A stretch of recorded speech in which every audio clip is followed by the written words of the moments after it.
Salut à tous. Salut.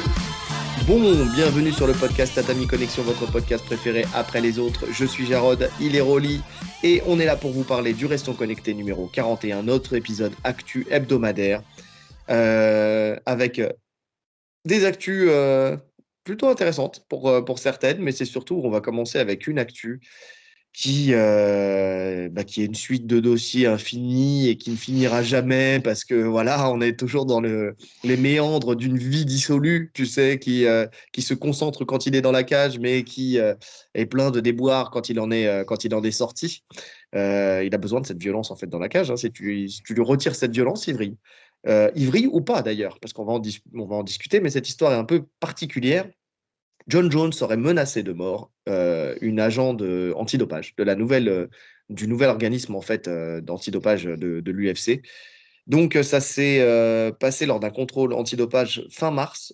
Jones aurait menacé, donc je disais de mort, une officière de la DFSI. Bon, on va pas dire le nom au complet. Hein, voilà, DFSI, ça sera très bien.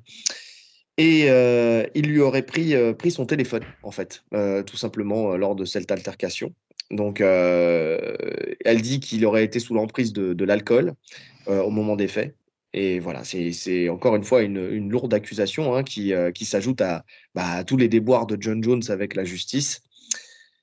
Maintenant, lui se défend en disant qu'il a juste usé de gros mots, qu'il n'a pas menacé de mort en fait cet agent, car il était frustré par le manque de professionnalisme de l'officière, mais que ça s'est fini de manière amicale.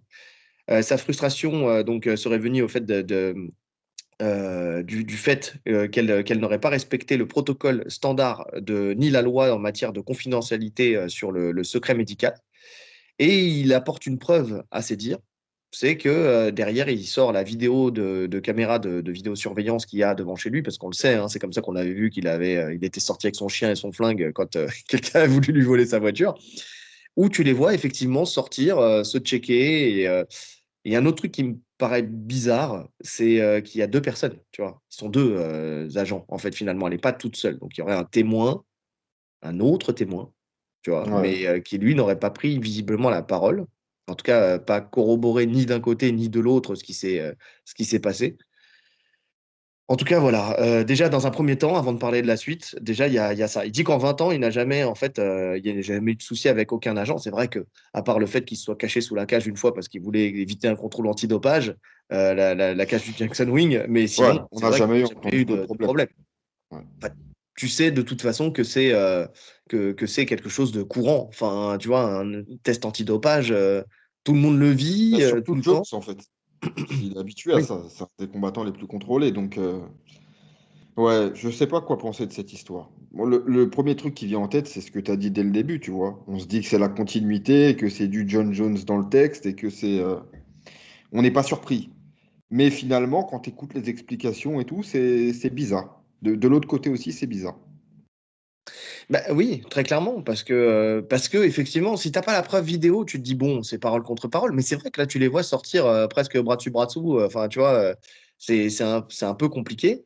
Moi, tu me menaces de mort, tu me voles mon téléphone, je pars pas comme ça, quoi. Tu vois, je suis pas là en mode cool, chill. Voilà. Ah ouais. Après, soi-disant que c'est parce qu'il était un anniversaire, enfin, il fêtait un anniversaire et tout ça, qu'il avait fait une sieste, qu'on l'a réveillé, enfin, tu vois. Bon, bah ça c'est pareil, ils ont l'habitude aussi. Enfin, tu vois, ça serait quelque chose qui n'arriverait jamais, mais ils peuvent arriver à n'importe quand, n'importe quelle heure. Enfin, ils ont fait des dingueries plus grosses que ça, quoi. Tu vois, quand par exemple ils viennent en plein cutting, tu sais, d'un combattant et qu'ils lui demandent de pisser dans un bocal alors que, alors que le mec, il a plus une goutte Il a d'eau dans plus le d'eau dans le corps. corps. C'est cool, mais bon, attends 2 minutes. Tu vois ce que je veux dire? Paulo Costa, c'était plein de ça. C'est d'où le démarrage, tu sais, du Secret Juice. C'était parce que justement, les mecs, ils sont en plein cutting et puis on leur demande de faire un test antidopage. C'est un peu une méconnaissance du sport et du cutting, tu vois, quand tu fais ça. Mais bon, et surtout qu'en plus de ça, enfin, si tu es dopé au moment de ton cutting, tu es dopé au moment de la recharge. Enfin, tu vois, les traces, elles sont là encore. Donc, tu peux attendre qu'il boit un petit verre d'eau avant de lui demander d'uriner de la poudre. Parce que c'est ça. C'est vraiment ça. Donc voilà. Ouais, c'est un peu particulier.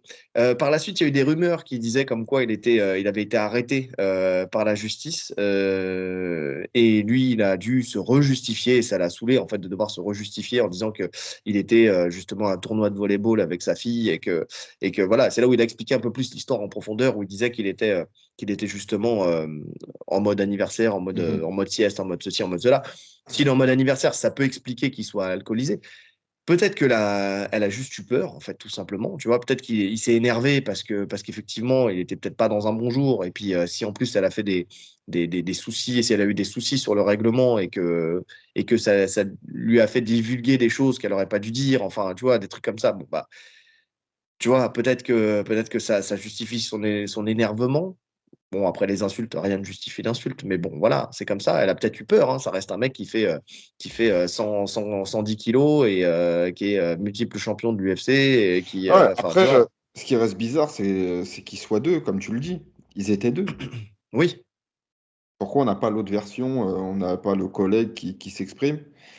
Je sais pas. Moi, cette histoire, au début, je m'étais dit, comme je te dis, je suis pas surpris. Et puis au final, en creusant un peu, je me dis que c'est quand même bizarre. Et puis il n'y a pas eu de poursuite, là, visiblement, contre Jones. bah non. Bah après, c'est parole contre parole, donc c'est un peu délicat comme situation. En tout cas, quoi qu'il arrive, au-delà de ça, au-delà de cette histoire, parce qu'on n'aura peut-être jamais le fin mot de l'histoire, et puis voilà, c'est une actu qui fait le buzz pendant 3 minutes, et puis on en parle, et puis après on passe à autre chose. Moi, ce qui est plus intéressant en fait dans cette sortie-là, c'est que si effectivement il y a des problèmes de professionnalisme chez les agents de cette nouvelle agence antidopage, bah, ça montre le sérieux, tu sais, qu'on a accordé à cette nouvelle, tu vois, agence antidopage. Enfin, tu vois, tu avais l'USADA qui était ultra carré, peut-être trop carré, mais est-ce qu'on peut être trop carré sur le dopage? Je ne pense pas. Tu vois, avec le fait de mettre des règles supplémentaires, de ne pas pouvoir combattre avant d'avoir fait un pool USADA de 6 mois, et ceci et cela, et patati et patala. Et puis là, à mon avis, c'est une agence qui est un peu plus en dilettante, quoi. Donc, bon, ça va arranger les affaires de l'UFC sur pas mal de sujets, je pense. Ouais, je pense aussi. Bah, c'est ce qu'on avait dit, hein. Ça va faciliter certaines choses. Bah, déjà, ça facilite un retour de José Aldo rapide, tu vois. Attention, quand je dis ça, je dis pas qu'il est dopé, hein. Oui, oui. Non, Mais mais c'est juste sinon, qu'il c'était pas n'aurait possible. jamais pu faire cette l'UFC 301 s'il y avait eu l'USADA encore, quoi. Donc bon, bref, on tourne la page, on verra s'il y a une suite de dossiers là-dessus. Je pense pas. Mais moi, c'était plus, voilà, ce truc-là, si on lit entre les lignes, c'est plus un démarrage un peu flop de cette nouvelle organisation, quoi. Ouais. On reste chez les lourds de l'UFC et on a eu une sortie de Thomas Spinal qui nous dit que Gann aurait refusé 3 adversaires. Il dit: Je ne suis pas le premier gars qui l'esquive. J'ai eu le combat face à Pavlovich car Cyril ne le voulait pas. Il a esquivé Pavlovich et Blades. Nous verrons ce que l'UFC veut faire. Et Cyril Gann en profite pour tenter de forcer le destin, entre guillemets. C'est comme s'il y avait un petit bif qui se mettait en place. Il dit à Spinal: Je n'ai jamais, jamais refusé un défi ou un adversaire. Blades n'a jamais été une option. Il n'a jamais été une option, ça peut dire que tu n'as jamais voulu le faire, quoi. Tu vois ce que je veux dire aussi, c'est peut-être, on lui a peut-être jamais proposé. Enfin, je sais pas, tu sais, tu peux le comprendre dans les deux sens, tu vois. Hmm. Genre, soit on te l'a pas proposé, soit ça n'a pas été une option, tu vois, c'était pas pour moi. Euh, ils ont dit Pavlovitch, j'ai dit oui, ne t'inquiète pas, je te verrai en septembre, arrête de t'inquiéter. Et il notifie Mick Ménard, et donc le matchmaker de l'UFC, et Dana White, sûrement pour essayer ouais, comme je disais, de forcer le destin. Pour Après, le il dit coup, il a qu'il est. raison, je pense, hein, Ah bah oui, de réagir sur ce tweet et de se défendre parce que je pense que on sait qu'il a. En fait, il a refusé à Spinal. Ça, on le sait ouais, qu'il a refusé à Spinal, puisqu'il a même refusé de le faire monter dans la cage à l'UFC Paris aussi. exactement. Donc le refus, il est Exactement. là. Ça, c'est le seul sur lequel on est sûr et certain. Sur les deux autres, on ne sait pas. C'est des affaires de contrat. Blades dit qu'il l'a refusé. Nous, en tant que spectateurs, on n'a jamais entendu parler de ce combat. Le Ouais. combat contre Pavlovich, on ne sait pas s'il l'a refusé ou pas. Je pense pas qu'il l'ait refusé, là, celui-là. Si c'est vraiment, ça devait se faire à l'UFC Alors, Paris. justement, c'est là où, tu sais, tu peux dire une vérité et camoufler un mensonge. Tu vois ce que je veux dire? Parce que là, il parle peut-être pas du même momentum, tu vois, pour moi. C'est-à-dire qu'il a peut-être dit oui pour l'UFC Paris et l'UFC en a voulu autrement. Mais Aspinal, au moment où il l'affronte, c'est Mhm. pas pour l'UFC Paris. C'était au moment où ils ont pris où il a pris le titre intérimaire. Donc, tu vois, c'est peut-être à ce moment-là où il l'avait refusé. Tu vois, après, bon, si c'était pour un titre intérimaire, je pense qu'il l'aurait pris. Mais peut-être qu'ils lui ont pas vendu le titre intérimaire à la base. Tu vois, et que après, par la suite, ils ont proposé à Spinal et ils ont pris la décision de. Tu sais, Aspinal a peut-être mis la pression à ce moment-là en disant, bon, bah, moi, ok, je combats, mais pour le titre intérimaire, tu vois. Il y a peut-être eu une négociation dans ce sens-là. Ouais, bah écoute, ça, on peut pas le savoir de toute façon. Maintenant, est-ce que lui a refusé? Lui, personnellement, je ne pense pas. La question, elle est là. C'est aussi pour ça qu'il réagit. Je pense que lui, finalement, il n'a refusé personne. Mais c'est ça. Et donc, si lui n'a pas refusé, qui aurait refusé? Son manager. Oui, son manager. Tu sais, c'est con, mais si on n'avait pas eu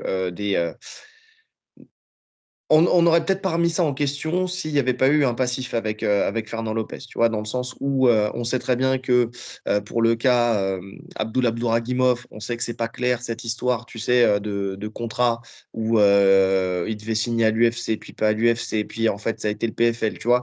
Mais tu vois, il y avait un adversaire pour Abdoul, mais Abdoul n'a jamais vu le contrat. Et donc, tu vois, on peut mettre en question est-ce que ce contrat existait ou est-ce qu'il lui a été caché.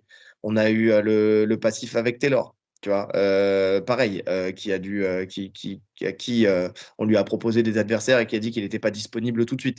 Enfin, tu vois, il y a tous ces dossiers passés en fait qui peuvent nous faire comprendre que peut-être que Lopez a tenté le tout pour le tout. Après, ça va dans le sens aussi de ce qu'ils veulent, hein, tomber vers l'avant, aller Moi, je chercher suis le titre et tout d'accord. ça. Et je Sauf que pense pas, pour le derrière, coup, c'est un mauvais move.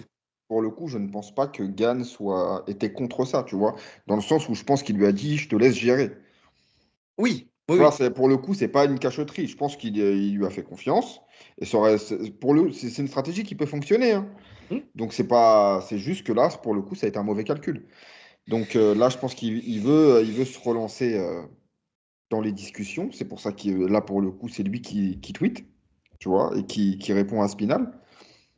Maintenant, est-ce que ça va changer quoi que ce soit? Est-ce que c'est pas trop tard? On en a déjà parlé, hein, quand l'UFC ils tombe en grippe, c'est compliqué. Bah, c'est ça. Après, ce pari, il était quand même très risqué de la part du Management Factory, dans le sens où tu as déjà eu deux chances au titre. Enfin, tu vois, et qu'il y a un moment, il faut quand même que tu repasses par des preuves, entre guillemets, et Spivak n'en était pas une, tu vois. Donc c'est OK, c'est vrai que c'est un pari, mais t'es pas dans les conditions pour le gagner, tu vois. Tu as fait un all-in sur une chance sur 1 million, tu vois. Donc c'est un peu compliqué.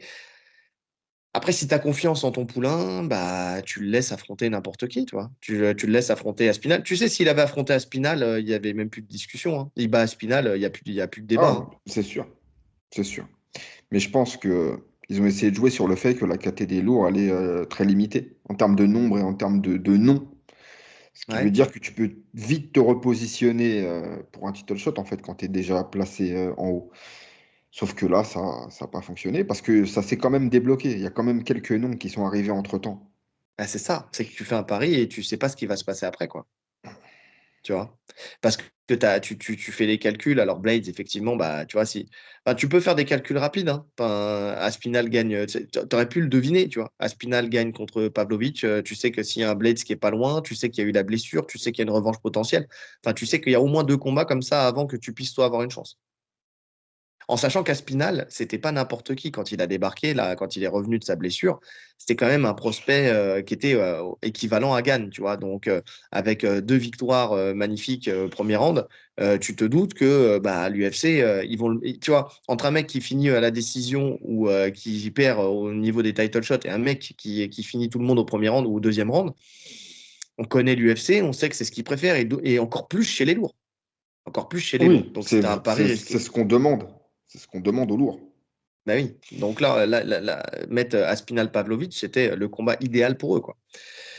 Donc bon, on verra. Moi, j'ai quand même encore du mal à y croire, hein, sauf blessure de Blade ou quoi que ce soit. Mais moi, je pense qu'il y aura Blade Aspinal. Je Tu pense vois. aussi. Je pense que. Je te l'avais dit, hein, pour moi, il faut vraiment que les étoiles s'alignent et que Blade se blesse au dernier moment.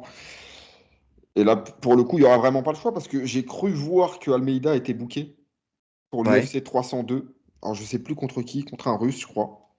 En tout cas, c'est en discussion bien avancée, si c'est pas officiel. Donc, ça enlève encore cette carte pour Cyril Ah Gane. ouais. Ah, mais on Donc là, sait pour comme on le coup, disait, c'est Tibura, Tibura. tu vois. Ouais, c'est Tibura. Bah, en fait, ouais. Et puis en plus de ça, comme il y a un UFC à Londres qui arrive, c'est à Londres, hein, ouais, ouais, qui Manchester. arrive. Manchester, oui, non, c'est ça, ouais, Manchester, en Angleterre en tout cas. UFC à Manchester, un UFC numéroté. Enfin, tu sais très bien que tu peux call out tout ce que tu veux à Spinal à Paris, ça n'arrivera pas. Il va combattre en juillet et il peut pas combattre en septembre. Ouais, mais je pense qu'il veut pas forcément le combattre à Paris, Cyril, hein. Mais on se verra en septembre. En septembre, c'est Paris, hein. Ah oui, c'est vrai que c'est ce qu'il dit. Donc il veut le combattre à Paris. En Ouais. plus. En plus. Écoute, frérot, d'une part, Ouais. on va s'affronter, et d'autre part, tu vas venir chez moi. Non, écoute, t'es le champion intérimaire, mais tu vas venir chez moi. Ah, calme-toi, Cyril Gann. Ça Dis-lui, n'arrivera jamais. Mais il n'y aura pas de dis-lui ceinture poids lourd à Paris sur un Fight Night. déjà. Et moi, enfin, tu vois, c'est là où il tweet à l'émotion. Putain, dis-lui, on se verra à Manchester. Dans ce cas-là, tu vois. Ouais. Manchester, c'est bien pour Cyril Gann. T'as un Eurostar d'avoir ton public français. Enfin, tu vois ce que je veux dire? C'est encore, enfin, t'as la possibilité de faire venir du monde, tu vois, de France quand même, tu vois. De toute Donc, façon, peu importe où tu seras, t'as plus le choix d'accepter. et c'est ça. Et fais un appel à Manchester. Fais pas un appel en septembre. C'est mort. Tu sais très bien qui sera main event de cette UFC-là. Mm. Ouais. Écoute, je Main ou vois main, pas. franchement. Mais je pense main. Oh, il sera main. Oh, c'est Ouais. sûr. Je vois toujours pas de suite pour Cyril. C'est toujours aussi difficile. Plus les semaines passent, on se dit ça va se débloquer, tu vois. Mais non, c'est toujours pas clair en fait. Ouais. Et je pense que c'est d'où sa frustration aussi, tu vois. Là, je pense qu'il s'entraîne de ouf, mais il est frustré et c'est pas bon d'aborder un combat comme ça. Tu vois. Bon, on va voir comment il va réagir à cette frustration parce que c'est la première fois qu'il est dans cette situation aussi, Cyril Gann. Il vit ce qu'a vécu Ngannou à l'époque, tu vois. Exactement. Et Ngannou, pour le coup, ça lui a pas porté préjudice. Mm. Mais Mais parce que Ngannou, c'est un mental à toute épreuve. Enfin, tu vois, parce que dans les négociations, dans tous ces trucs-là, enfin, tu vois, c'est un mec qui lâche pas le steak, tu vois. Et il acceptera pas n'importe quoi. Et ouais. c'est ce qui l'a conduit à l'arrêt. Et c'est pour ça que, tu vois, quand les maîtres fumiers mettent un trombone sur le PFL, tu Ah, vois, non, non, c'est sûr. c'est C'est sûr. possible parce que Gann, s'il se fait pas respecter, il restera pas. Il n'est pas assez passionné par la discipline pour rester, tu vois. C'est certain, il s'en est jamais caché. Mm. Le but, c'était de faire un maximum d'argent, bon, d'essayer de décrocher une ceinture, évidemment. Il y est presque parvenu, en étant le premier Français champion intérimaire. Ouais, Donc maintenant, autant rentabiliser, hein. Et le bah c'est ça. PFL, je pense qu'en termes de revenus, c'est ce qui lui apporterait le plus. Pour le coup, oui. Et où l'opposition serait la plus simple, entre guillemets. D'autant plus qu'on voit qu'ils misent énormément sur les événements en France, que Ouais. c'est sûrement leur plus gros événement même. Donc si tu avais un Cyril Gann main event d'un événement en France, il pourrait prendre encore une autre ampleur sur le territoire français. Encore plus que maintenant. Parce qu'il serait tellement mis en avant que ça deviendrait une immense star en France. Ouais, je suis d'accord. Je suis d'accord. Non, c'est ce qui se dessine. Je pense que vu comment c'est, à mon avis, il va accepter n'importe quoi. Tu sais, enfin n'importe quel combat, il va finir son contrat et puis il va partir. Mais tu sais, on reparlait du management factory. Lopez aujourd'hui est pas dans les grâces de l'UFC. Par contre, il est clairement dans les grâces du PFL. Donc, tu vois hein, que petit à petit, il fait un système de vases communicants justement vers le PFL. Ouais, bah, il a raison pour le coup. C'est logique. En fait, il n'a pas vraiment le choix. Ouais. Ouais, ouais. Donc on verra. On verra ce que nous dit la suite. Mais en tout cas, ouais, ça sent pas bon. Ça sent pas bon. J'ai vu une interview la dernière fois, c'était le frère de Baki, Ouais. qui disait qu'il comptait prendre plus de place dans le management de son petit frère. ça peut expliquer le fait que Baki serait proche de signer à l'UFC et que potentiellement avec Lopez, ça serait pas possible. Tu vois, parce que Et qui là, pour changerait le. le management. Ouais. Ouais, ouais. J'ai vu un Baki qui disait qu'il battait Georges Saint-Pierre Prime aussi. J'ai vu. Non, j'ai pas vu ça. Moi, j'ai vu Connor. Ah, Connor Prime. Oui, c'est ça. Connor Prime. Pardon, pas Georges Saint-Pierre. C'est ça, t'as raison. Connor Prime. Connor Prime à 66 kilos. Parce que Connor Prime, il a 66 kilos. Oui, oui, oui. Il faut pas qu'il commence à rentrer dans ces trucs-là. Tu vois, Ouais. il y en a marre des je le tape, en fait. Tu sais, des gens qui sont là, un tel je le tape, un tel je le tape, un tel. En sachant pertinemment que ça ne se serait jamais fait. Excuse-moi, mais non. Enfin, tu vois, c'était Connor Prime, c'était une autre planète. Franchement, même avec deux KT d'écart, Connor Prime, c'est quelque chose, hein. Mais c'est ça. Donc, C'est des comparaisons inutiles. déjà, pour Après, commencer. c'est des questions inutiles aussi. Non, c'est sûr, c'est sûr. Mais tu vois, je préférais qu'on dise, ouais, je réponds pas à cette question, tu vois. Il n'y a personne qui fait ça. Et tu pourrais, honnêtement. Oui, Ça permettrait d'arrêter de poser ces questions de merde, en fait. il y aura toujours ces questions de merde. Ah, attends. Bref, hein, voilà. Voilà, voilà. On peut finir là-dessus. On change de sujet et Cocorico, Morgan Charrière va faire une collab avec, et déjà d'ailleurs en collab avec Booba. Enfin, plus précisément avec Starting Block, qui est la nouvelle agence de communication, on va dire, de Booba. Enfin, c'est communication, mais c'est d'influenceur, entre guillemets, tu vois. C'est ça. En fait, il a pris la place de l'autre, là, Shona Event, De Magali Berda. de Magali Berda. Il l'a détruit pour prendre sa place. Bon, écoute, c'est une stratégie. Il a fait une OPA agressive, tu vois. La sienne est éthique, apparemment. Oui, elle est éthique et ouais, elle est Je, éthique. je ne connais absolument pas ce milieu.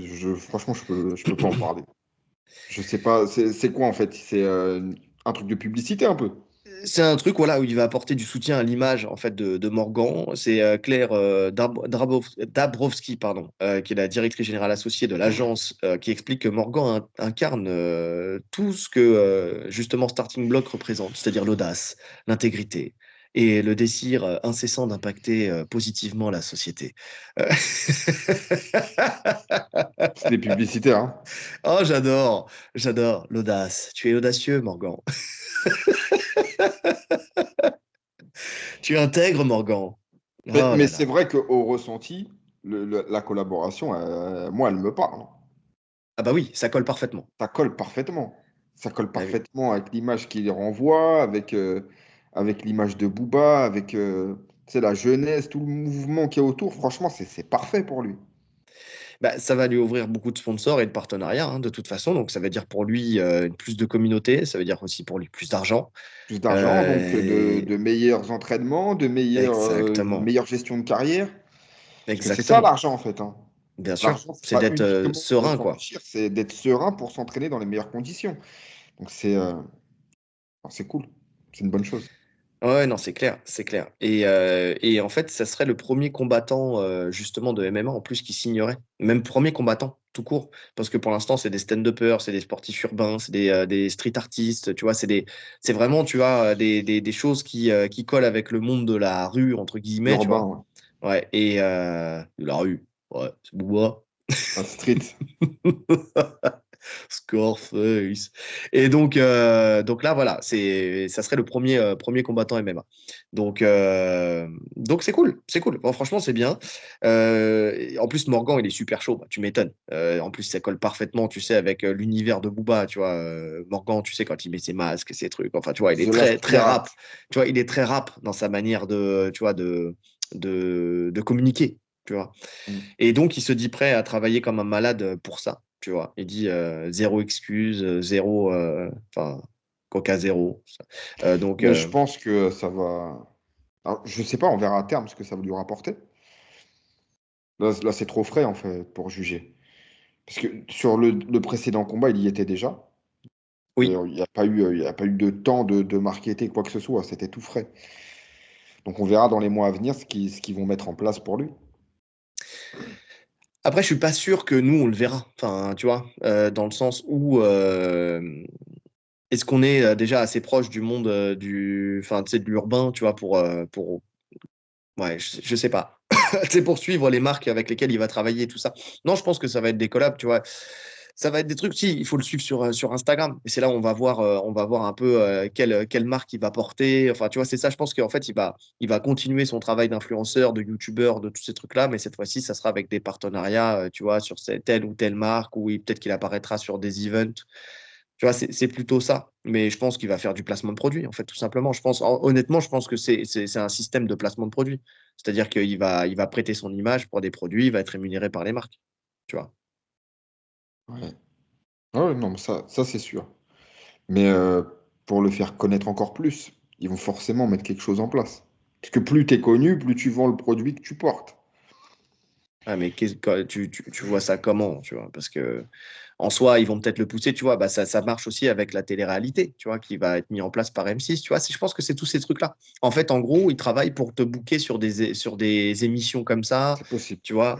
Ça, pour le Peut-être coup, ils pour des prendraient passages télé, sur RMC, tu vois? ouais, Tu vois? ils prendraient pas mal de notoriété si ça se fait, cette émission sur M6. Et si Ouais. ça marche. Et si ça marche. Mais en tout cas, ouais, non, je pense que c'est ça, en fait. Ça se trouve cette place de coach dans cette émission-là, ça vient peut-être de ce truc-là, de Starting Block, tu vois. Il était déjà là-bas? Je sais pas. Je sais pas. Je sais pas, mais pourquoi pas, tu vois. Ça peut être une idée. Mais en tout cas, voilà. Bon, maintenant, Starting Block, je suis allé sur leur Instagram, c'est 13 000 abonnés pour l'instant, c'est pas non plus énorme, tu vois, en termes C'est de tout neuf. visibilité, C'est tout c'est tout neuf. neuf. Donc, mais ça va prendre de l'ampleur. Tu vois, c'est bien d'être au démarrage de l'aventure. Tu vois, tu es toujours mieux considéré quand tu fais partie du bateau, enfin, quand tu es dans le bateau, pour le pirate, c'est mieux, au début de l'aventure qu'une fois que bah, tu es noyé dans la masse, tu vois. Quand tu es un ambassadeur du début, en général, on te respecte un petit peu plus. On respecte le fait que tu es cru dans le projet aussi, tu vois. Je suis d'accord. Et puis, il n'y a pas énormément de risques en plus. Aucun même. Pardon, aucun. Aucun parce que c'est comment dire, en vrai, enfin, tu vois, il a déjà sa communauté, il a déjà plein de choses. Donc, c'est du gagnant-gagnant dans cette histoire, hein, parce que s'il le signe lui, c'est aussi parce qu'il a 160 000 abonnés sur YouTube. Bah, enfin, tu vois ce que je veux dire, c'est aussi pour toutes ces choses-là, hein. C'est du gagnant-gagnant. C'est-à-dire que l'image de l'un grossit avec l'image de l'autre, dans les deux sens. Puis tu sais que Donc, Booba a une image très forte. Dans le milieu urbain, sur les réseaux, etc. Ça reste un personnage très clivant. c'est ça. Par contre, c'est vrai.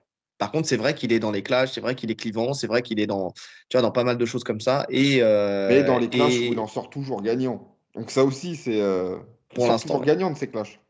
Ouais, ouais. Donc c'est pour ça, à voir. En tout cas, on suivra le dossier de près pour voir un petit peu comment ça se passe avec, euh, avec ce partenariat. On a Morgan donc, qui est très axé sur son image, et on le voit dans son style, dans son look, dans sa manière de combattre, dans sa manière de communiquer, tu vois, et qui le dit lui-même, hein, de toute façon. Il le reconnaît, sa, sa KT, l'élite de sa KT, c'est l'élite du MMA, tu vois, où il le dit, la moindre erreur ne pardonne pas. Alors, il dit qu'il espère atteindre ce niveau un jour, mais il est conscient qu'aujourd'hui, c'est pas le cas. Donc, il n'est pas dans les discussions. En tout cas, pour lui, je pense pas qu'il soit dans les discussions de ceinture ou quoi que ce soit. Je pense que sa carrière, il la gère différemment et c'est pour ça que l'image est importante pour lui. Maintenant, on a deux salles, deux ambiances, deux façons différentes de gérer une carrière et de voir une carrière avec Manon Furo. Manon Furo qui, elle, veut une carrière à la Khabib. Donc partir au Daghestan et se laisser pousser la barbe, visiblement. Donc...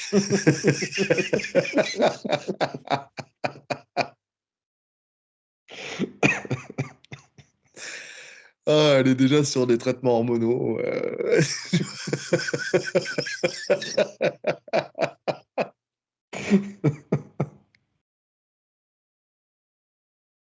Ah, Oh j'étais putain, le obligé. con. À Bouffioro. J'étais obligé. Ah, bon, allez, on se reconcentre. Ah, donc, elle dit qu'elle n'est pas encore prête à prendre des risques au détriment de ses victoires. En fait, c'est ça l'idée. Elle voit la carrière de Khabib comme une carrière dans la gestion. Elle dit, quand je pense à ma carrière, je pense vraiment à l'héritage. Je connais beaucoup de grands champions qui se battent comme ça et ne prennent pas beaucoup de risques. Je veux vraiment gagner et prendre le titre. Peut-être que quand je deviendrai championne, je prendrai plus de risques, mais actuellement, je veux juste gagner. Alors, ok, ok, d'accord, je veux bien. Maintenant, les combattants, les champions qui n'ont pas pris beaucoup de risques, est-ce que justement ils ont laissé un héritage, tu sais, vraiment marquant justement sur le sport de combat, sur le MMA? Ça, c'est ma première question. Et Khabib, c'est si tu mets pas Connor sur son chemin, est-ce que le Khabib d'aujourd'hui, c'est le même, tu vois? Parce que ce qui a fait qu'il a une starification à Star Power, c'est Connor. Parce qu'avant, c'était un combattant qui était plaisant à voir pour les puristes, mais qui ne faisait pas. Enfin, là, moi, mon souvenir avant Connor, c'est un combattant chiant. Tous les combats sont pareils. Ça fait que se passer au sol. Il y a pas de. Enfin, tu vois, Khabib, tu avais une poignée de personnes qui le suivaient, qui étaient des fervents. Et puis, tu avais le reste du monde qui était là, ouais, ouais, ouais, ouais Khabib, on s'en tamponne, tu vois. C'est vraiment Connor qui lui a fait passer un step. Sauf que, tu vois, quand je vois la KT ou les KT, dans les KT qu'elle pourrait viser, c'est-à-dire la sienne et celle du dessus, Il n'y a pas de il n'y a pas rivalité de, assez il y a, forte. il y a pas de Connor, quoi. Il n'y a pas de Connor. Donc, Alors, euh, pour la première question, déjà, logiquement, tout le monde pense l'inverse. Tu vois, c'est quand tu n'es pas champion que tu prends les risques. exactement. Quand tu es champion, tu commences à rentrer des sous et là, tu es plus en gestion. C'est ce que font quasiment tout le monde, en fait. Oui. Les Georges Saint-Pierre, les Anderson Silva et tout ont commencé à devenir un peu plus gestionnaires quand ils ont été champions. Bon, Anderson Silva, il Ah, était toujours. il a quand même eu une période très très chiante, hein. Ouais, mais bon, il y avait toujours des coups d'éclat quand même, hein. Ah, regarde son run, il y a quand même eu certains combats vraiment très très chiants. Après, ça peut se comprendre. Au bout d'un moment, tu as une lassitude. Mais non, là, ça serait plus une carrière à la Ousmane. Alors, ouais, il y a le cas Ousmane qui a fait l'inverse, qui a été très très chiant pendant tout son run Ouais. et qui a commencé à se lâcher un peu plus en tant que champion. Ouais, mais Ouais, c'est le seul. c'est le seul exemple. C'est le seul exemple que j'ai en tête. Il y en a peut-être d'autres, mais c'est le seul qui me vient. En fait, si tu veux, pour moi, quand tu montes, comme tu prends les adversaires par niveau, les finishes doivent arriver à ce moment-là. Parce que quand tu es champion, c'est là que tu vas affronter les personnes les plus fortes. Donc ça va être beaucoup plus difficile de finir. Ouais, je suis d'accord. Bah, la question, c'est après, tu sais, prendre des risques, qu'est-ce qu'elle appelle prendre des risques, tu vois? Parce que ça veut dire qu'aujourd'hui, le côté escrime n'est pas son seul style, c'est-à-dire elle peut très bien faire des combats autres. Parce que pour moi, quand même, enfin, elle est engagée dans ses combats, tu vois? Parce elle rentre à la bagarre, hein, il y a pas de souci. Elle tente des choses qui sont risquées. Enfin, tu vois, pour moi, essayer d'amener, au sol, comment elle s'appelait déjà? J'ai déjà oublié. Mais Heu, oui. c'est triste. Comme quoi, il y a pas de Connor dans sa caté. Mince, Blanchfield, d'essayer de l'amener au sol, c'est un risque puisque tu vas dans son domaine, tu Mhm. vois? Enfin, pour moi, elle prend des risques. Mais maintenant, il y a 2 choses qu'il faut mettre en miroir, tu vois? C'est prendre un risque, c'est-à-dire combattre avec l'envie de finir et être en capacité de finir, tu vois? C'est-à-dire que moi, la question que je me pose, c'est pas est-ce qu'elle prend des risques ou pas, c'est est-ce qu'elle aura la possibilité de finir plus tard? Tu vois? Est-ce qu'elle pourra finir ses adversaires? Est-ce qu'elle est pas déjà en train d'essayer et que ça ne marche pas? C'est-à-dire elle se croit peut-être dans la gestion, mais en fait, pour le coup, pour moi, c'est juste qu'il y a pas le punch pour finir. Ouais, je suis d'accord. Parce que c'est vrai que quand tu regardes ses combats, elle est quand même agressive, Manon. Elle fait du dégât, elle rentre fort. C'est juste qu'il n'y a pas l'occasion, il n'y a pas eu l'occasion de finir. Ouais. Je vois pas bien ce qu'elle aurait pu faire de plus pour finir, en fait. Bah, à part soumettre ses adversaires, peut-être, essayer d'aller au sol et de les soumettre. Sinon après en boxe, ouais, non, je vois pas, je vois pas. Debout, je vois pas. Si, peut-être ressortir plus son side qu'elle ne sort plus du tout. Alors peut-être qu'elle pense que c'est un risque de le sortir et que, tu vois, qu'elle appelle peut-être ça prendre un risque supplémentaire, tu vois? Son side kick qui faisait des merveilles, elle le sort plus. Ça dépend des adversaires. Là, c'est vrai qu'elle l'a pas trop sorti. Elle a plus axé sur l'anglaise. Ce qui est... C'est bien. J'écoutais une vidéo d'Aldric qui disait justement à chaque combat, on fait suffisamment de petits réglages pour que les adversaires ne s'attendent pas à ça. Toi, Ouais. tu peux pas te dire, elle fait que des sides, donc au prochain combat, je l'ai analysé, Hmm. je vais gérer sur ça. Non, bah, au prochain combat, elle fera plus de side. Elle va faire autre chose. Et puis après, elle va faire autre chose. Donc globalement, ça reste la même combattante, mais avec à chaque fois des petites armes en plus ou en moins, justement pour pas que tu t'habitues Ouais, ce qui est à un intelligent, style. hein. Ouais. Ce qui est intelligent. Pour le coup, c'est même très intelligent. Il faut le faire de toute façon. C'est casser le paradigme. Enfin, tu vois, c'est vraiment ça. Parce que si on part du Euh, principe que c'est son arme principale, et moi je pense que ça l'était dans ses précédents combats, le side, le fait qu'elle puisse gagner 100, c'est fort. Clairement. Non, mais par contre, attention, au-delà de ça, enfin, tu vois, bien sûr, ces victoires, elles sont nettes, elles sont clean, elles sont sans bavure. Maintenant, c'est l'idée de la prise de risque. Moi, vraiment, je m'attarde là-dessus. C'est sur la prise de risque. Qu'est-ce qu'elle appelle une prise de risque? C'est ça que j'aurais bien voulu savoir, tu vois, pour le coup. Comment elle voit, en fait, l'idée d'une prise de risque pour elle? Ouais, À moins qu'elle pense prise de risque montée de KT, ce que Khabib n'a pas fait, tu vois, par exemple. Que ça soit pas dans sa manière de combattre, mais dans la gestion de sa carrière, tu vois. je suis pas d'accord parce qu'elle en a parlé elle-même de montée de KT. Là où un Khabib n'en a Oui, jamais parlé. Donc, oui, oui, non, non, mais je suis d'accord. Mais je sais pas, je sais pas. En tout cas, là où elle sera une combattante, tu sais, qui va rester dans l'histoire du MMA français parce que c'est sûrement, la première française qui va décrocher une ceinture, tu vois? Si vraiment elle en a les capacités techniques et on pense qu'elle a les capacités techniques, elle a de quoi décrocher une ceinture et être la première française à le faire. Donc, d'un point de vue historique français, je pense qu'elle va marquer, elle va graver son nom dans l'histoire. Maintenant, dans le MMA international, avec une gestion comme ça, tu vois, il y aura des noms qui sortiront avant elle. ouais, Son ouais. héritage, il sera pas celui qu'elle veut. Enfin, je pense, tu vois ce que je veux Mais dire? surtout, je m'étais pas rendu compte, mais c'était en parlant tous les deux. Elle a 34 ans, Manon Fiorot. Ça veut dire qu'elle Mm. va pas avoir non plus une carrière hyper longue. On le sait. Elle a un jeu qui est hyper explosif. Mm. On sait que c'est ce qui part le premier en tant que combattant. En qualité athlétique, c'est ce qui part le premier. Ouais, il y aurait peut-être quoi? Allez, 3 ans, si on voit large. Ouais. Ça fait 37 ans. Et encore, on voit large. Ouais. Ouais. Donc soit tu marques les esprits par des trucs qui restent en tête, et pour l'instant, c'est pas le cas. Pour l'instant, c'est pas le cas. Elle roule sur tout le monde, sur tous ses adversaires, mais il n'y a aucune victoire qui va te rester en tête. Non. Non, parce que tu regardes un combat, tu regardes 10 combats, c'est les mêmes, même s'il y a des ajustements, en fait, finalement, même si elle sort pas son side, mais finalement, la manière dont elle combat, c'est la même chose.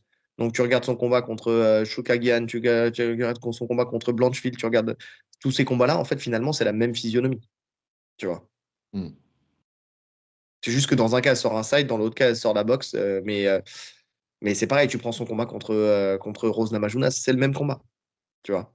Il n'y a pas de, il y a pas de coup d'éclat, mais comme un Khabib à l'époque, tu vois. Où tu savais que tous les combats, il allait venir, boum, t'amener au sol, double leg, boum, et puis après, grand and pound, hop, merci, bonsoir, tu vois. Mais comme un Khabib tout le temps. Oui. Même après champion, enfin Ah non, même non, mais après oui. Connor, c'est juste que son aura avait pris une autre dimension. Voilà. C'est médiatiquement qu'il a pris de l'aura. C'est ça l'héritage qu'il laisse. C'est là où les gens, ils ont commencé à se dire, waouh, c'est exceptionnel, mais parce qu'il a roulé sur Connor, entre Non, c'est vrai. guillemets. Et Entre guillemets. le truc, c'est que ça aurait pu le faire dans une moindre mesure si tu mets KO une Valentina. Sauf que Valentina, elle a déjà perdu entre-temps. Ouais. C'est plus pareil. Si tu bats Valentina quand elle est championne depuis je sais pas combien de temps avant que Grasso la batte, tu peux prendre une autre dimension. Là, c'est compliqué. Tu bats Valentina avant que Grasso la batte. Tu montes de KT à l'époque où Nunes, elle était encore là. Tu vois, tu bats Nunes, admettons. Tu vois. Ouais, alors ça, c'est encore autre chose. Non, mais Mais tu vois, non, mais tu pour vois ce les que je veux dire. féminines, oui. En fait, voilà, c'est Pour les ça. Je féminines, parle pour les féminines, tu coup vois. d'éclat de cette envergure pour vraiment. Parce que là, tu montes, tu bats la championne du dessus. Comment ça s'appelle? Pennington. Pennington, tu vois? Pennington. On dirait le nom d'un personnage dans un truc d'enquête anglais. Ouais, ça n'a pas. Euh, Tu vois ce que je veux dire? En fait, le truc, c'est que si elle monte et qu'elle bat Pennington aujourd'hui, Pennington, C'est pas non plus, tu vois, tu te dis pas, waouh, elle a battu Pennington, quoi, truc de Mais ouf. pour moi, actuellement, elle là-bas si elle monte. Mais bien Là, sûr, mais elle a tout intérêt à monter. je suis encore plus confiant en fait sur ce combat que si elle prenait une Grasso ou une Shevchenko. Ça serait bien plus compétitif, je Mhm. pense. Bien sûr, bien sûr. Bah, vu comment elle a roulé sur Bueno Silva, et Pennington, elle n'a pas non plus roulé sur Bueno Silva, enfin, tu vois. Elle a gagné, net, tu vois, il n'y a pas de problème, Mm. mais c'est pas une masterclass non plus, tu vois. C'est une Donc, Bueno ouais. Silva qui a fait n'importe quoi aussi, tu vois. Non, Donc, mais ouais, c'est. Après, est-ce qu'elle s'en fout? Quand elle parle de Legacy, elle parle peut-être d'un point de vue français. d'un point de vue français, oui. Elle va marquer les esprits, ça D'un c'est point de sûr. vue Elle a français, elle déjà marqué les restera. esprits, d'ailleurs. Elle est déjà dans l'histoire du MMA français. Elle le sera encore plus dans quelques temps. Donc, à ce niveau-là, le job, il est fait. Ouais. Ah oui, si vraiment ça, c'est dire c'est sur le MMA français, oui, ça c'est sûr que c'est fait. Parce que quelle féminine a marqué l'histoire de l'UFC? On s'en rappellera dans 20 ans. Il n'y en a pas énormément. Il Bah, n'y en a pas après, on énormément. verra avec les autres qui arrivent aussi, hein, tu vois. Non, je parle actuellement. Actuellement, c'est sûr. Actuellement, De niveau légende. français. Non, non, je parle pas des Françaises, hein. Je parle de Ah, toutes les combattantes. ah bah, Finalement, t'as Nunes, il y en a pas tant que t'as ça. t'as Valentina Shevchenko, t'as Nunes, t'as Chris Cyborg, tu as qui? Tu as Ronda, Rose. Rose, Enfin, tu as, comment elle s'appelle? Carano, Gina Carano. Elle a marqué les esprits. C'est pas l'UFC, mais elle a marqué les esprits. Enfin, moi, je sais que si je pense MMA féminin, Gina Carano, elle sort aussi. ah, mais à Euh, l'époque, ils étaient deux. Peu importe, elle a marqué les esprits. Tu vois, pour X ou Y raison, c'est des noms qui ressortent. Tu vois, c'est un nom, tu t'en souviens. Tu vois. Donc, c'est déjà ça. Et puis après, il y en a d'autres. Mais déjà ça, c'est déjà pas mal. Weili Zhang, tu vois, qui aura marqué les esprits. Les puristes. Je Pour dis elle, le nom oui. de Weili Zhang, il n'y a personne qui la connaît autour de Ouais, nous. ouais, ouais. Ouais, non, je suis d'accord. Je suis d'accord. Mais en tout cas, voilà. Déjà, les autres, en tout cas, déjà, c'est des noms qui ressortent. Gabi Ouais, donc, Garcia. Gabi Garcia. Gabi Garcia, dans un autre registre. Donc, si vous ne savez pas qui est Gabi Garcia, bah, tapez son nom sur Internet. Elle prend 2 photos pour une. Donc voilà quoi. Voilà. En tout cas, voilà, deux façons de gérer les carrières différentes. Mais bon. Voilà, tu sens qu'il y en a une qui sait qu'elle a un potentiel ceinture et donc elle peut s'appuyer sur autre chose. Et tu en as un autre qui sait que c'est moins le cas pour l'instant. Et donc, bah, l'image aura beaucoup d'importance et d'intérêt. Maintenant, C'est au ça? final, pour le coup, Morgan, il a raison. Enfin, tu vois, si on revient sur Morgan, enfin, au final, c'est lui, l'image, elle restera plus longtemps. Enfin, tu vois ce que je veux dire? Il aura toujours sa communauté et pourra faire fructifier sa communauté bien après. Il n'aura pas besoin du MMA. Tu vois? Mais, ouais, je suis d'accord. Mais sportivement, il n'aura pas le niveau de Firo. Non. Non. Mais on parlera plus de Morgan. Ouais, mais après, ça, c'est valable dans toutes les KT, il y a ce profil-là. On est d'accord. Bref, passons à autre chose. Les shorts personnalisés, avec des designs personnalisés plutôt pour l'UFC 300. Donc c'est assez rare pour justement en parler et pour le souligner parce que bah, l'UFC, justement, normalement, c'est très codifié. Les couleurs changent, mais les motifs restent. Enfin, tu vois, c'est vraiment les shorts Venom classiques. Avant, c'était Reebok, et puis voilà, on n'en parle plus, c'est comme ça, tu vois. Donc là, ils ont mis un peu de fantaisie pour cette UFC historique avec des shorts personnalisés qui vont être sortis et commercialisés d'ailleurs par Venom, Ça hein, y est, ils chez le sont Dragon Bleu. déjà. Ils le sont déjà. Donc on en a plusieurs. On a Pereira qui aura, en tant que champion des lourds légers, un short tribal aux couleurs qu'il arbore quand il représente sa tribu des Patachos. Patacho. Ah, c'est On a vraiment le nom de Holloway. sa tribu? Ouais, Pataxo ou Patacho. Moi, je dis Ok. Patacho parce que c'est au Brésil, c'est portugais, on dit Patacho. Tu vois, voilà, les Patachous. Tu vois. Holloway a un short fleuri aux couleurs de Hawaï. D'ailleurs, c'est le seul champion à avoir un short, le seul non-champion plutôt à avoir un short personnalisé, parce que pour le reste, c'est que des champions qui les ont. Donc c'est marrant qu'il ait eu ce passe-droit. Ça Ah, montre, oui. parce que Gage n'est pas un vrai champion. C'est champion BMF. Donc, à partir du moment où tu lui fais un short, Ouais, mais c'est le champion quand même. Il a une ceinture, ouais, mais d'une ceinture qui ne représente rien sportivement. certes. Mais quand même, il a quand même ce passe droit, tu vois. Il a quand même ce titre-là. On est, C'est on quand est, même, on, aujourd'hui, on la est sur ceinture un BMF, la ceinture BMF, aujourd'hui, elle a de la valeur à l'UFC, hein. elle a de la Les gens valeur la veulent, hein. financière. Certes, mais elle a de la valeur quand même. Ouais, bah, à partir du moment où ce combat est une foire, entre guillemets, moi je kiffe ce combat-là, hein. C'est pas la question. Mais oui, c'est logique que tu mettes aussi le short à Holloway. Ouais. Mais c'est marrant en tout cas. Oui, mais tu aurais pu faire un short pour les prétendants au titre aussi, tu vois. Aussi, tu vois, ça aurait pu le faire, C'est vrai. tu vois. Parce que ça reste quand même, tu vois, t'es dans le title shot. On a Geji qui lui a un short noir aux couleurs des USA, enfin en tout cas avec les étoiles du drapeau américain qui fait le rappel au drapeau américain, donc en tant que champion BMF. Et on a Weili Zhang qui elle a un short aux couleurs de la Chine Il est en tant beau. que championne des pailles, qui est très beau, ouais, Il est qui est beau, c'est le vraiment plus très beau. beau. C'est vrai, c'est vrai. Donc oui, c'est le plus beau. C'est le plus beau et par contre c'est celui qui colle le plus avec le motif habituel. Enfin, tu vois, Ouais, quand elle est ça, en rouge d'habitude, ouais. tu vois, c'est voilà, il passe, il passe. Donc voilà. Mais c'est intéressant de voir que Dana White, qui n'est pas du tout féru de ce genre de choses, et au contraire veut, tu vois, parce que ils avaient évoqué l'idée quand il y avait eu au 11 novembre, tu sais, Edouard Saint-Denis BSD contre contre Frévola. Frévola, ça s'était pas fait, alors que ça aurait pu très bien se faire à ce moment-là. Là, ils l'ont fait, ils ont gardé l'idée en tête et ils l'ont fait pour cette UFC 300. C'est pas mal. C'est pas mal d'avoir ce truc-là. Et puis même pour les combattants, tu sais, d'avoir ce short personnalisé, d'avoir marqué, tu sais, de dire, voilà, je suis marqué par l'histoire. Tu sais, j'aurai toujours ce symbole de l'histoire de l'UFC 300, même la ceinture BMF, hein. Il y a un gros 300 sur le côté, c'est pareil, hein. Donc celle-là, elle a plus de valeur que les autres, tu vois. Écoute, moi, ce que je me dis, c'est que sur le 200, il s'était démarqué en mettant une horrible bâche jaune sur cette cage. Si ça peut nous sauver de ça, mettez toutes les fleurs que vous voulez sur les shorts. Elle était horrible, cette bâche. Elle était horrible, mais elle est quand même restée en tête, hein. Parce que quand tu penses UFC 200, moi, la première chose qui me vient en tête, c'est la bâche jaune, hein. Ouais, c'est vrai. Putain, c'est vrai. Mais c'était à la mode, les badges jaunes à l'époque. Tu avais plusieurs organisations qui avaient des badges jaunes. Ah ouais? Je me souviens de Xavier Foupapoukam, il combattait où? C'était une badge jaune aussi. En Ok. Angleterre, je crois. Non? Il combattait pas en Angleterre à cette époque-là?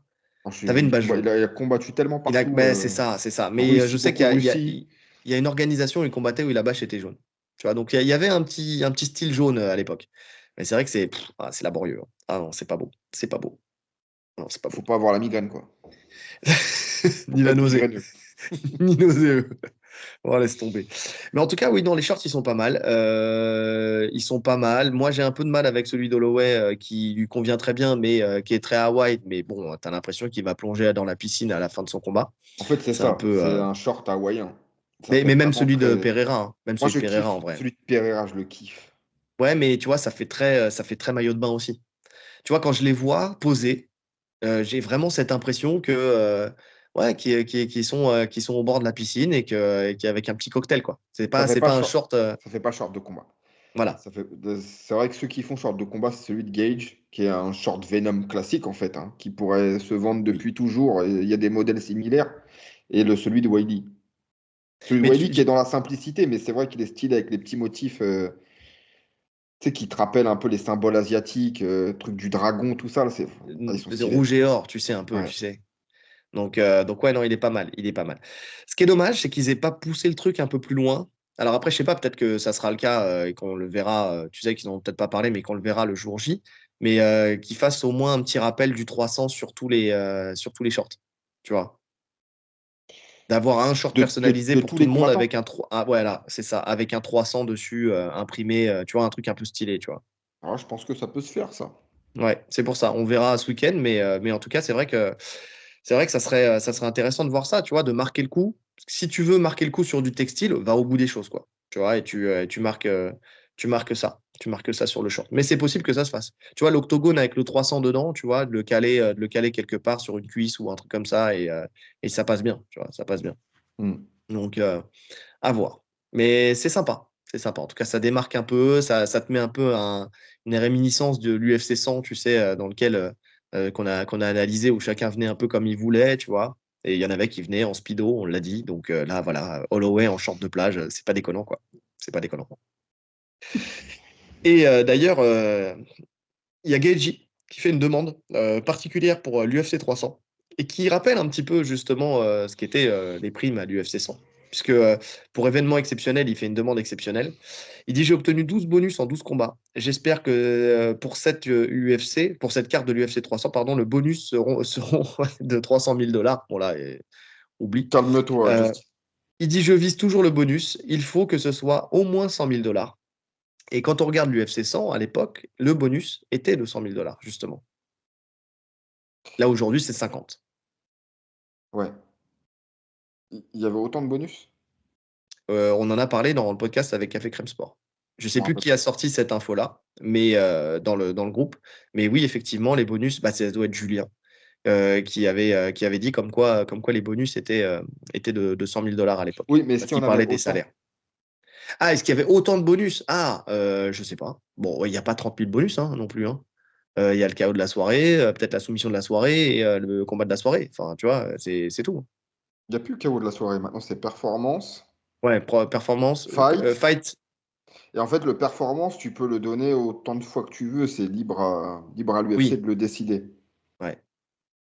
Mais bon, après, voilà. Bon, écoute, moi, ça me gênerait pas hein, aussi Je, qu'il marque le coup. Hein. je pense. Je pense que s'ils nous sortent une grosse guerre, ça sera accepté. Je le sens bien. Là, Dana, il est content. Il est sorti de sa dépression par rapport au procès. Le burn-out, voilà, ça va. Il en sort. Il a réussi à caler sa carte de l'UFC 300. Donc, ça m'étonnerait pas qu'il les fasse kiffer. Une carte qui a été beaucoup critiquée, mais qui est beaucoup encensée maintenant. Enfin, tu vois, elle a été critiquée au Moi, le moment de sa premier, hein. création, mais Moi, nous deux, tout le monde, de toute moi, le façon. premier, franchement. Et plus je la vois arriver, là, c'est dans 2 jours maintenant, plus je me dis, mais quelle carte de fou. En fait, on n'a jamais vu ça de toute notre vie. C'est le plus Ouais. gros événement de tous les temps. Mais tu vois, j'en parlais au club hier. Effectivement, alors il y a des combats. Il y a surtout des combats qui nous intéressent.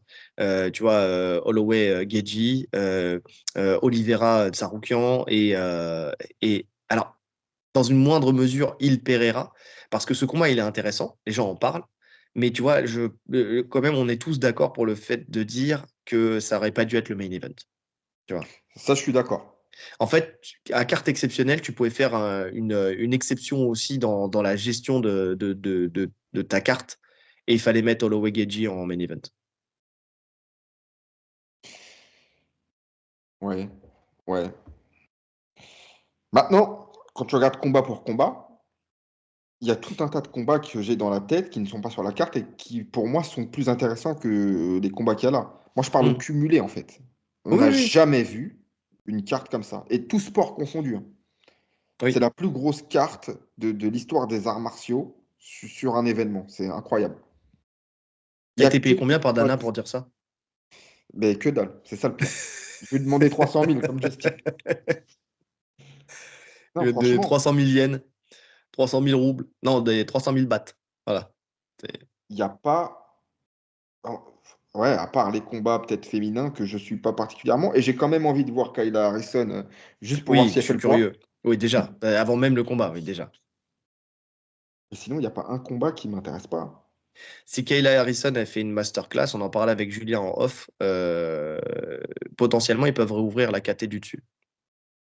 Si elle arrive à faire le poids ou dans la douleur et qu'elle fait une masterclass, Je vais peut-être te surprendre, mais pour moi, elle fait le poids normal. Je pense qu'elle va faire le poids normal. peut-être, peut-être. Alors, si elle le dit, c'est qu'elle veut le faire, c'est qu'elle peut le faire, tu vois. Mais après, à quel prix? Hein. Tu vois, tu prends Cyborg, elle faisait le poids, ils l'ont saigné à mort pour qu'elle fasse le poids et elle pouvait plus faire de prise de sang parce qu'elle avait le sang trop épais, tu vois. Enfin, elle a fait crever en faisant le poids. Ouais, mais Donc, justement, tu utilises tout ça pour être proche de ton poids. Ils ont les moyens. Ils ont les moyens. C'est juste une question de discipline. Est-ce que tu veux descendre ou pas? oui, oui.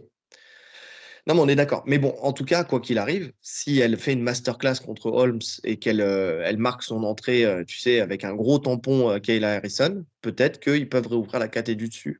Et ça aiderait pas mal de meufs. Parce que c'est ce que je disais, c'est ce que je disais avec lui, et puis on en parlait aussi encore sur le groupe qu'on a avec Café Crème Sport aussi.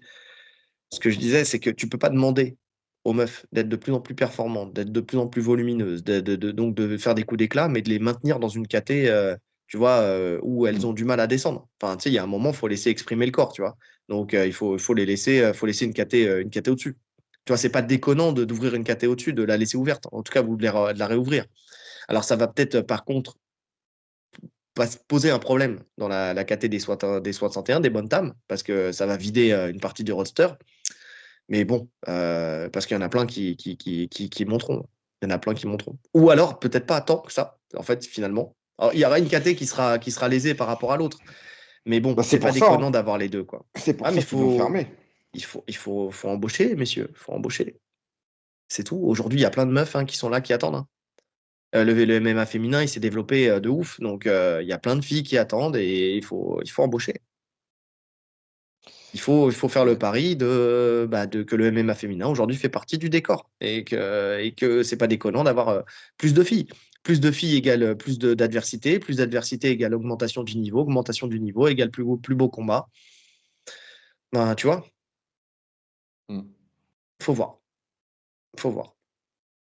En tout cas, on verra s'il obtient sa prime. En parlant d'argent, toujours, on a un Oliveira qui est prêt à prendre Connor avant une nouvelle chance au titre en cas de victoire contre Tsaroukian. Tu vois, on reste dans le 300 et on reste dans l'argent. Ça fait longtemps qu'il le dit, hein. Ça fait Et ça fait très longtemps longtemps qu'il qu'il le en dit, parle. bien sûr.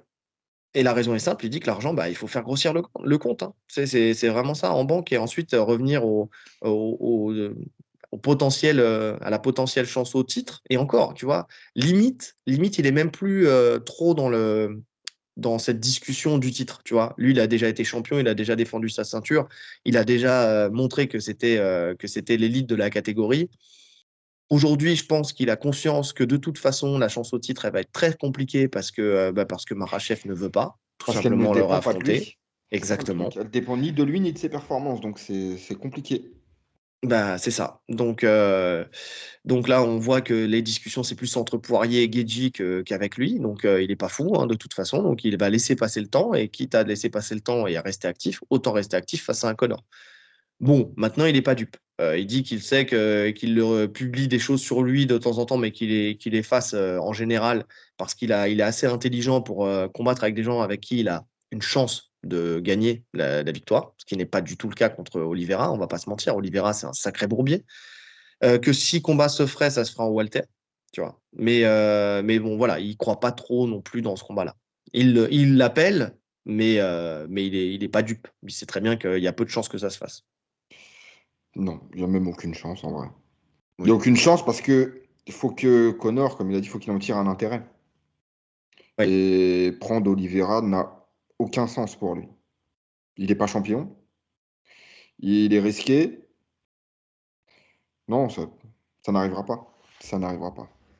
Et tu as remarqué quand même qu'il y a il y a un changement de gestion de carrière de la plupart des combattants là en ce moment. C'est dans le sens où le titre n'a plus la valeur d'avant.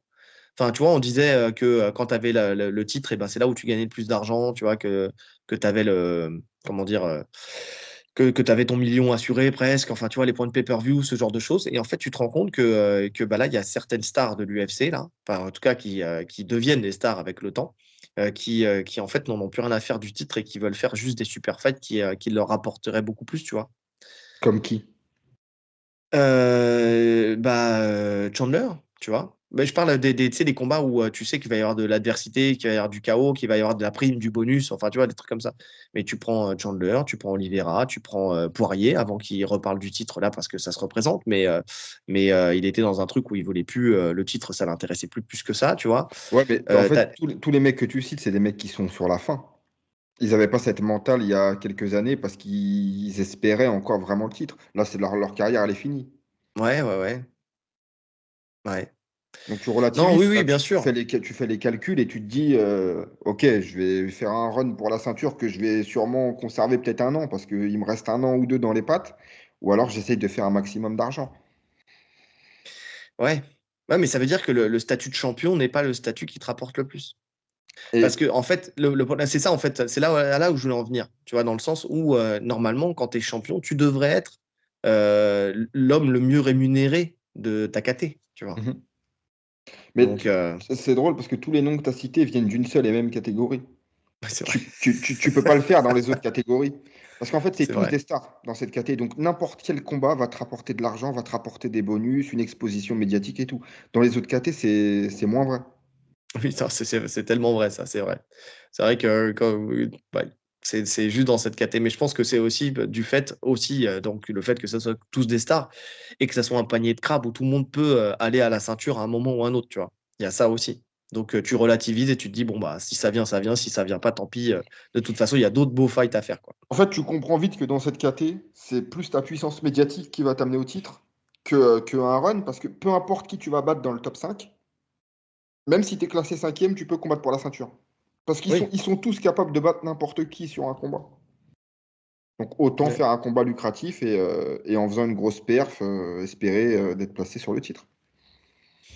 Ouais. Mais ce qui est marrant, c'est que, tu vois, Connor, tu vois, aujourd'hui, il voudrait l'affronter dans la caté du dessus. Je pense que tout le monde a acté que Connor ne ferait plus 70 kilos. Alors qu'il pourrait le faire, hein. Est-ce Il qu'il peut le veut? faire. Est-ce qu'il veut, c'est une autre question, mais il pourrait le faire. Mais est-ce qu'il n'aurait pas intérêt à le faire? Enfin, je pense qu'il serait plus performant à 70. Enfin, on a vu que plus il montait en catégorie et plus c'était compliqué et laborieux pour lui, quoi. Après, si c'est des personnes qui montent avec C'est lui, ça, ouais, c'est ça, ouais. c'est pareil. Mais prendre Ouais, des Walter, non, c'est compliqué. ouais. En tout cas, Connor, justement, là, il est de retour à l'entraînement. Il est en sparring au SBG en ce moment. Il y a des images qui ont été postées de ses sparring où il montre aucune pitié. Il est sans pitié avec ses partenaires d'entraînement. Il est là, il leur fait la misère. C'est tellement facile parce qu'il est vraiment tellement trop fort. Ou alors, c'est tellement des merguez qu'il a en face de lui. C'est un truc de fou. Enfin, c'est triste. Ça fait plusieurs vidéos de sparring que je me fais cette réflexion. Que ça soit là au SBG ou dans la cage qu'il a monté sous la tente là. Je vois les sparring qu'il a en face de lui, tu te dis, mais attends, c'est pas sérieux, c'est des débutants. Tu sais quoi, moi j'ai l'impression que c'est un confirmé dans un cours débutant, qui est Voilà. dans un cours avec des débutants et qui se part avec eux en mode tranquille. Et en plus qui est méchant, comme tu dis. C'est-à-dire qu'il est là pour faire du mal. Mais en fait, je sais même pas si. Alors, parce qu'il cherche pas le coup dur. Bah Il- heureusement. non, mais tu vois ce que je veux dire? C'est-à-dire que c'est tout le paradoxe, c'est qu'il cherche pas le coup dur, par contre, il va aller au bout de la chose. C'est-à-dire qu'il va y aller en piquant, tranquillement, mais il va pas s'arrêter, tu vois, il va pas, oh, pardon, excuse-moi, tu vois. Il va y aller, il va finir le fight. Mais c'est trop facile. C'est trop facile. Alors, je pense que, tu sais, Connor et son image, on sait très bien à quel point il sait la mettre en avant, tu vois. Il mettra Et jamais un enfin, en tout cas, sparring où il se fait rouler dessus ou un sparring où il est dans la difficulté. c'est ça. Et puis même un sparring réel, limite. Tu vois, c'est pas du tout ce type de sparring qu'il veut mettre en place, tu vois. On sait très bien qu'il a toujours été très, très soucieux de ce qu'il montrait de ses entraînements, tu vois. De ne pas donner trop d'informations et tout ça. Et là, pour le coup, bah, tu n'as aucune information à donner parce que c'est tellement simple que tu te dis, bon, bah, de toute façon, dans la vraie vie, ça n'arrivera jamais. Alors, Et je pense, ça, je suis d'accord, mais la question qu'on se pose à force de voir ce genre de choses, c'est est-ce que il fait encore des sparring qui lui posent problème? Est-ce que psychologiquement, il accepte encore d'affronter des mecs qui le mettent dans le rouge? ouais. C'est la question, hein. C'est la question que tout le monde se pose, c'est la question à 100 000 dollars. Euh... Accent québécois. non, non, mais c'est sûr que c'est la question qu'on se pose. Euh, Maintenant, après, tu sais, tu peux te dire aussi qu'il est dans une gestion de son camp, parce que son combat, il n'est pas demain, hein. Donc, où il reprend confiance petit à petit, tu vois, et puis il va monter en aussi. Moi, je me suis fait cette réflexion-là aussi. Tu vois, tu prends au début, bah voilà, des petits sparring comme ça, tu remontes en confiance, tu reviens dans la cage, tu te remets bien mentalement. Et après, derrière, ça peut être très intelligent de faire ça, hein. Derrière, tu montes petit à petit crescendo. Plus tu vas être en forme, plus tu vas monter vers des adversaires plus durs. Ouais, Tu mais vois. il nous dit aussi qu'il s'est toujours entraîné depuis qu'il a jamais arrêté. Donc, Certes, mais s'entraîner et sparer en vue d'un combat, c'est deux choses différentes, tu vois. je sais Tu pas, vois. moi, comme je t'ai dit, je vois plus aucun intérêt sportif. Je le Ouais. regarderai parce que c'est Connor, Oui. mais sportivement, je n'attends plus rien. Non, non, je suis d'accord. Je suis d'accord. Mais en tout cas, voilà. Si jamais c'est une stratégie, pour le coup, c'est intelligent. Enfin, tu vois, moi, je sais que c'est quelque chose que, si quelqu'un est en dehors de la cage depuis longtemps, c'est quelque chose que je pourrais mettre en place. Tu vois, de dire, voilà, on commence petit, tranquille, on reconstruit le mental, tu vois, tu montes. mentalement, psychologiquement. Tu vois que tu y arrives encore, tu vois que tu es là. Et puis petit à petit, on monte crescendo dans les sparring. Et en fait, pour que tu. Parce que si tu fais des sparring trop durs tout de suite et que tu es brisé mentalement, la fin de ton camp, elle est morte. Tu vois Hmm. ce que je veux dire?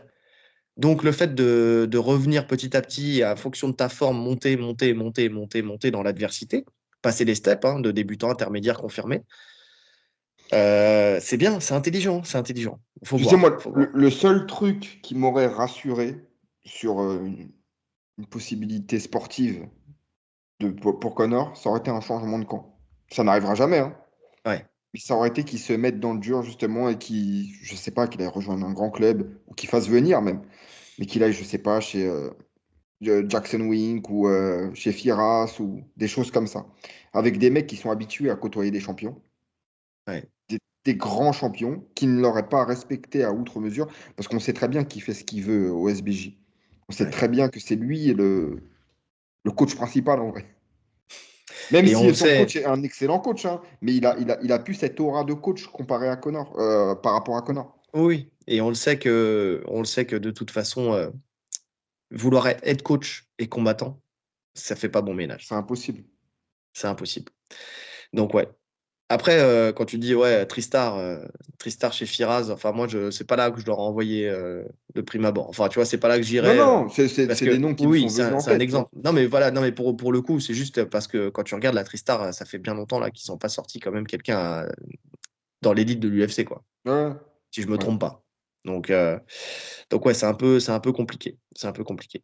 En tout cas, Ali Abdelaziz a tweeté sur ce combat, sur son sparring. Il dit, je connais son sparring, c'est un mécanicien. C'est bien, ça vanne. J'aime bien, j'aime beaucoup. J'aime beaucoup. Donc, mais en vrai, il a pas tort. Enfin, nous, on aurait peut-être dit un vendeur de merguez ou tu vois, un truc dans le genre, mais oui, effectivement. Un vendeur de hot dog. C'est ça qu'on dit en général, nous. Mais ouais, un mécanicien. C'est vrai que c'est pas ouf. Peut-être que Ali Abdelaziz fait les scripts de la chaîne La Hagra, hein, tu vois. C'est un gros vanneur, gros vanneur. J'ai hâte de voir d'ailleurs les vidéos qui vont sortir sur Connor. Le Ouais, retour de la fraude Connor. ouais. L'alcoolique anonyme. Ah, j'adore leurs Non, vidéos. mais ouais, il a raison, hein. Je pense que tu peux pas dire, tu peux rien dire de plus. Après, on connaît pas le contexte de l'entraînement. Peut-être que c'est lui qui aide un débutant à préparer un combat. Grand prince. Va savoir. Le mec est en plein camp et il aurait ce niveau d'altruisme. Oui, Et pourquoi pas. il Mais est il est pas trop en plein facile. camp. Il est pas en plein camp. Bah, il faudrait qu'il le soit. En tout cas, je sais que Dana White va annoncer quelque chose à l'UFC 300. Là, c'est ce qui a été dit. Il y a une dinguerie qui va être annoncée. On ne sait pas encore trop ce que ça va être. Est-ce que c'est le combat de Connor, peut-être? C'est On ne des sait pas. combats? C'est un combat qu'il annonce? Ou est-ce Non, que on ne sait c'est pas. On sait pas. Il a dit une grosse info. Tu vois. est-ce que c'est la rumeur qui traîne depuis des mois dont on parle, la création d'une nouvelle KT? Parce que c'était censé être annoncé pendant l'UFC 300. Ouais. Bah écoute, je sais pas, on verra. C'est vrai que là les deux trucs que j'avais vus dans l'article, c'était soit ça, soit une nouvelle paire de gants. Bon, gros événement pour une nouvelle paire de gants, c'est pas, Une nouvelle c'est paire pas de trop gants? ça. Ils n'avaient Ouais. pas changé de gants déjà récemment par rapport Si, pour au le iPod? hypoc. Il n'y a Ouais, aucune différence. aucune. Tu dois tendre les doigts un peu plus fort, c'est tout. Ou tu lèves un peu plus la main. Bref. Peut-être que Weidman, il avait pas la bonne paire de gants, tu me diras. Il y avait peut-être un fond de stock qui restait des Les anciens, hein. anciennes. On ne sait pas, hein. Bref, on avance et on va parler de Volkanovski qui a fait ses pronostics pour l'UFC 300. C'est intéressant. Pour lui, il voit alors Pereira, Zhang, Holloway, Oliveira, Bonical, Prochaska, Sterling, Holmes, Diego Lopez. Voilà, il a parlé de ces combats-là et il les donne vainqueurs. Donc on verra si la boule de cristal de Volkanovski va fonctionner ou pas. Et Volka, depuis alors, son KO contre Makachev, tous ses pronos, ils sont faux. Donc c'est pas très rassurant. C'est devenu le Drake du MMA. écoute, on est d'accord avec pas mal de ces dires, hein, Bah, déjà, sur honnêtement. tous ceux qu'on a analysés, non, toi, tu mets Hill, Non, vainqueur. je mets Hill, ouais. Ouais. Donc sur ceux Mais qu'on a analysés, sinon, moi, je suis d'accord sur tout. ouais. Ensuite, Sterling Qatar, à première vue, je vois Qatar. Zhang, je vois Zhang. Hmm, C'est quel autre combat qu'il a dit? Bonical, Bonical, ouais, on est Holmes. d'accord. Je ne me prononce pas. Moi non plus. Je J'ai sais pas pas. assez d'infos. J'ai pas assez d'infos sur Ouais. quelle est la question. Non, Prochaska Rakic, je vois Rakic. Ouais. Et le Diego Lopez. Diego Lopez aussi. Ouais.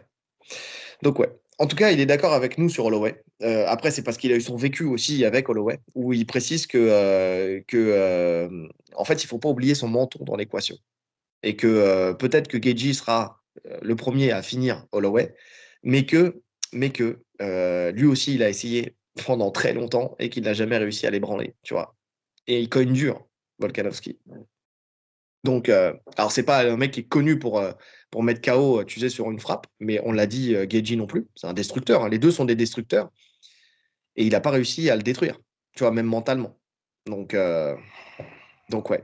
Il y a beaucoup de monde hein, qui ont encore du mal à penser Holloway potentiellement vainqueur.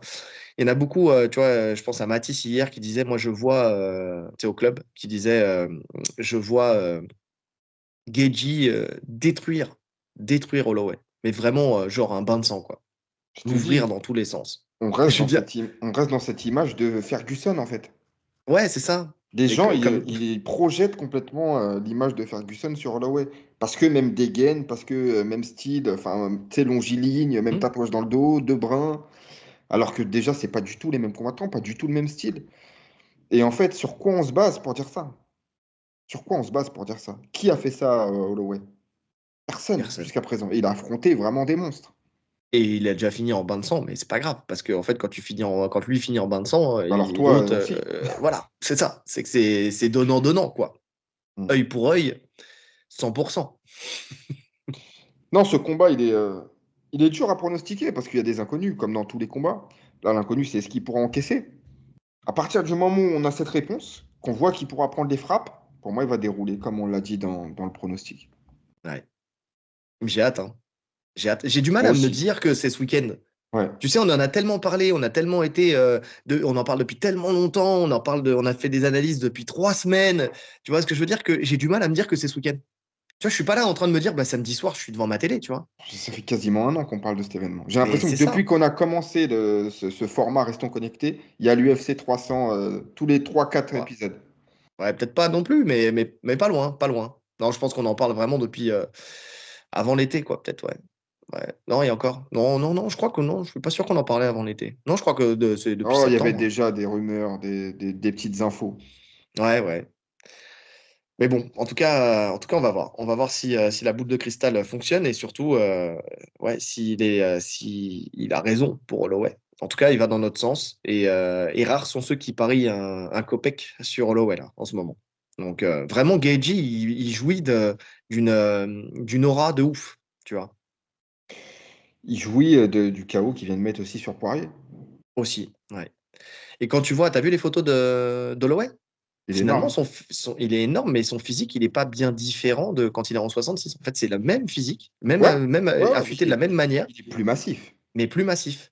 Et moi, ça me rassure, hein. Ça me rassure. Quand tu vois le Holloway de Contre Poirier, quand Poirier. tu vois le Holloway là, contre Gaethje, c'est pas la même chose. Non, non, comparé à ce qu'il était, là, je le trouve plus massif, mais avec un physique bien sec, bien. Tu sens qu'il est préparé, Ouais. tout Mais tu vois, moi, simplement. ce que je comprends pas, en fait, avec Holloway, enfin, pour le coup, pour les gens qui parlent de Holloway, c'est que Poirier, il est monté. Enfin, tu vois, il y a plein de mecs qui sont montés et qui ont fait carrière derrière, une belle carrière dans la caté du dessus. Pourquoi lui, ça serait différent? Pourquoi lui, on le renvoie forcément à t'es trop frêle pour cette caté? Alors qu'en termes de gabarit, en termes d'allonge, en termes de taille, c'est pas déconnant du Il est tout. Il est énorme, même plus Holloway. grand. Il est même plus grand enfin, il fait la même taille que Geji, il a plus d'allonge. Mais même en Donc, poids hors de la cage, si j'écoutais le podcast de Marcou qui parlait de lui, et apparemment il l'avait croisé, il disait il est énorme dans la vie de tous les jours, Holloway. mais ouais, mais je crois que les gens se rendent pas enfin, ils n'ont pas conscience en fait du physique des combattants au quotidien, tu vois. Hmm. C'est parce qu'ils les voient le jour du fight, mais ils n'ont pas conscience, en fait, je pense. Bref, en tout cas, on verra ça. D'ailleurs, tu as vu Strickland, oui. Holloway qui a lancé une petite crotte de nez à Makachev? Alors vas-y, redis, parce que j'ai vu pas mal de choses. D'ailleurs, Makachev ne croit pas du tout dans ce combat. Enfin, tu Par vois, rapport à ça, il est justement, inutile. Il dit que c'est un combat inutile. par rapport à cette Donc, déclaration, où il disait que si. Alors, je te le résume en gros, hein. S'il avait accepté de combattre Gedji avant le Ramadan, mhm. bah, finalement, ce combat n'aurait pas eu lieu et le combat avec Holloway n'aurait pas eu lieu et il n'aurait pas eu besoin de parler. Parce que, en gros, il juge qu'il fait la diva à combattre quand il veut et non pas quand il peut. Parce qu'il dit ce combat, il dit, je ne trouve pas cohérent que le mec que tu as mis KO, donc en parlant de Volkanovski, ait eu le temps de recombattre Oui, avant que si, toi, tu ne j'ai lu. puisses combattre. J'ai lu. Effectivement. Oui, oui. Ouais, et il a raison. Et il a raison. Il a Il a raison. raison. En gros, ouais. Quand on peut combattre, il faut combattre. Ah Alors, non, mais on ne là-dessus, dit pas de combattre tous les 3 mois, hein. Bien sûr qu'en tant que champion, il y a une gestion de carrière à faire et ça, je peux le comprendre. Je ne suis pas non plus ultra fan des Adesanya qui, tu sais, qui enchaînent et qui s'épuisent. Mais ouais, combattre une fois par an à Abu Dhabi, voilà, c'est compliqué. bah, en fait, tu étais toujours dans les meilleures conditions pour toi, quoi. Ouais, donc voilà. Mais bon, c'est la parenthèse, mais finalement, tu sais, on peut nous critiquer sur le fait qu'on critique justement la gestion de carrière de la team Rabib, hein, pas des Dagestanais, mais de la team Rabib, on précise bien. Mais en même temps, tout le monde le voit, hein, ça se voit comme le nez au milieu de la figure. En fait, ça passe quand il y en a un qui le fait, mais quand tu as le deuxième qui commence à faire la même chose, bah, tu te dis, oh, ok, d'accord, mais vous êtes champion petit bras, tout simplement. Mm. Tout simplement. Rien à voir avec la longe. On continue. Strickland qui veut plus d'argent pour affronter Costa. En fait, on sait qu'il a évoqué la boxe en fait pour faire plus d'argent, hein. Tu sais, il avait dit que si on lui donnait pas la revanche, il partira à la boxe pour aller gagner des millions en frappant Jack Paul. Mais visiblement, l'argent a une importance pour lui aujourd'hui dans la gestion de sa carrière à lui, en fait, il estime que sa place en tant que star de l'UFC lui fait mériter plus d'argent et je pense qu'il a raison. Récemment, Costa a dit qu'on lui avait proposé Strickland à la place de Cannonier, tu vois, et qu'il trouvait ce combat beaucoup plus intéressant, mais que celui-ci avait refusé et qu'il comprenait pas pourquoi. Et en fait, tu as Strickland qui lui a répondu, qui a dit qu'il n'a pas dit non, il a dit combien. Parce que il a posé la question, à votre avis, combien je suis payé pour ce combat. Tu as quelqu'un qui a répondu 200 000 plus 200 000 en cas de victoire et un bonus de 10 000, je crois, si je ne me trompe pas. Donc voilà, et il a répondu, c'est presque ça, mais pas tout à fait. Donc il gagnerait moins de 200 000 dollars pour affronter Costa, où on sait que les deux sont d'énormes stars et que lui a été ancien champion. Alors certes, ça a l'air qu'il se double en cas de victoire, certes, mais c'est quand même pas énorme. C'est quand même pas énorme. Et ça donne raison à Saladin Parnasse s'est empressé de commenter en fait cette sortie en disant on parle bien du champion des moins de 84 là, avec un smiley qui rigole et c'est un emoji qui se tape sur le front, genre. Ben oui, et oui, et oui, et oui. Et en fait, au-delà de Costa, c'est, tu vois, quand on est dans la discussion de Salah là, sur savoir s'il va changer d'organisation ou pas et quels sont les critères pour qu'il change d'organisation ou pas. Alors, on a dit, on va pas redire ce qu'on a dit sur le fait qu'on veut pas, on veut qu'il aille à l'UFC à son prime, et sinon ça sert à rien d'y aller plus tard. Tu vois, s'il change pas d'organisation ou s'il va dans une organisation autre que l'UFC, bon, alors peut-être qu'il gardera son prime longtemps et dans ce cas-là, très bien lui fasse et il ira plus tard à l'UFC. Mais bon, c'est vrai que quand il dit qu'il gagne plus de 200 000 dollars pour chacun de ses combats, tu vois, au Mhm. KSW, et que là, quand tu es champion à l'UFC, finalement tu gagnes le même salaire, Non, c'est honteux. pourquoi se C'est prendre la tête? Parce que c'est ça, en fait. En fait, le salaire qu'il gagne en doublant, c'est le salaire de base qu'il devrait avoir pour moi. Ouais. Tu prends, s'il perd, tu prends que 200 000, c'est dérisoire pour le statut qu'il a. Eh oui. Eh oui. Alors certes, il a été champion, il a perdu à la première défense de titre, mais il a été champion. Il a été champion en battant Adesanya.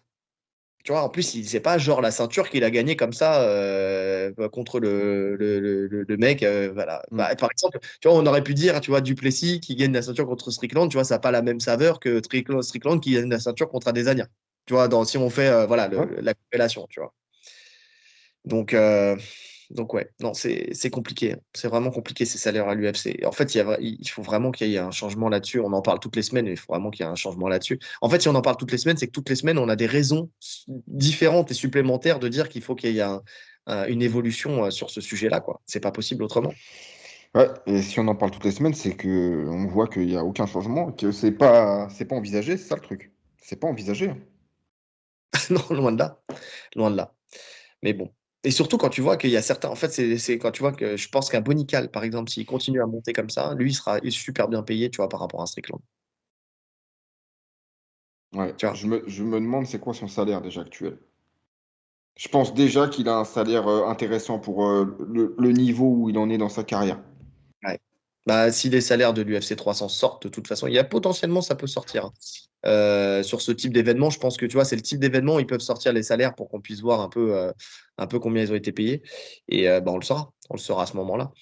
Mais bon, honnêtement, enfin,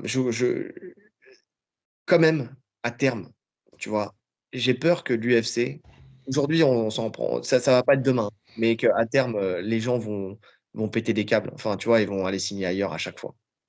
Tu vois, si ça monte petit à petit, le PFL monte ou, tu vois, je pense que les gens, ils vont pas se prendre la tête. L'UFC, ça sera, OK, d'accord, vous êtes les meilleurs. Peut-être j'aurais peut-être été le meilleur en allant à l'UFC. Peut-être que j'aurais pu montrer plus ma valeur à l'UFC, mais faut remplir l'assiette, quoi. Il faut remplir l'assiette, effectivement. Et c'est contradictoire avec ce que je disais pour Salah, mais c'est différent. Je parle de nouveaux combattants, tu vois. Et le fait qu'ils récupèrent tout un tas de roadsters jeunes qui vont, eux, faire grossir l'organisation parce qu'il y aura sûrement des pépites et du talent là-dedans, tu vois. Ce qui fait que l'UFC, à terme, va sûrement baisser et devoir augmenter les salaires, tu vois. Soit ils vont s'écrouler, entre guillemets, en tout cas perdre leur monopole ou augmenter leur salaire. Ça là, c'est différent. Ça là, c'est différent parce qu'aujourd'hui, aujourd'hui, il a un niveau de sa carrière où aller à l'UFC, c'est moins déconnant. Enfin, tu vois, il s'est assis financièrement et puis il peut très bien prendre ce risque aujourd'hui, tu vois. Ce qui n'est pas le cas pour les nouveaux, quoi. Ce qui n'est pas le cas Ouais. pour les nouveaux. Mais le nerf de la guerre, on le sait, hein, c'est la jeunesse. Tu vois ce que je veux dire? Bah, oui, faut avoir une vision à long terme. C'est ça. On en a déjà parlé dans l'épisode d'avant, hein. C'est-à-dire que prendre les stars actuelles pour une autre orga, c'est quasi impossible. L'UFC est une marque trop forte. Par contre, viser les futurs prospects et les prendre à ce moment-là, c'est la vision qu'il faut pour une organisation, si vous voulez concurrencer l'UFC un jour. C'est ça. Et c'est vrai, et c'est là où je mets un peu d'eau dans mon vin pour ça là. C'est vrai que ça ne peut fonctionner que si tu arrives à conserver tes stars après. Tu vois? C'est ça le truc. C'est que Mm. si l'UFC, au bout d'un moment, il dit: «OK, bah, voilà, tu l'as fait monter, allez, tu en as bien profité, allez, maintenant je le signe», tu vois? Il faut qu'il y ait de la fidélité, aussi, parce que c'est ça, hein, ce qui pourrait maintenir, en fait, l'UFC à flot, c'est s'il y a pas de fidélité chez les gens, tu vois? Et que l'UFC garde sa superbe et qu'ils se disent: «Bah, c'est pas grave, je fais quand même là-bas», tu vois? Faut Ouais, quel moyen tu as de conserver tes stars? Et on verra avec le KSW quels moyens ils vont mettre en place pour essayer de conserver ça là. On verra, on verra. On change de sujet. Georges Saint-Pierre aurait, pu affronter Mayweather dans une cage. Ouais, mais sauf que Georges Saint-Pierre, c'est pas n'importe qui et il ne réfléchit pas comme d'autres et il a raison. Parce que ça serait en fait, en boxe, enfin, en fait, il y a eu un truc, ils se sont mis d'accord sur le règlement, enfin, ils ont voulu se mettre d'accord sur le règlement en disant, voilà, normalement, ça va être une promotion, c'est le promoteur qui disait ça, où les deux auraient un avantage l'un sur l'autre parce qu'il y aurait un mix des règlements. Ok, d'accord. Alors pour lui, un mix du règlement, c'était quoi? C'était boxe anglaise avec coup de poing retourné autorisé.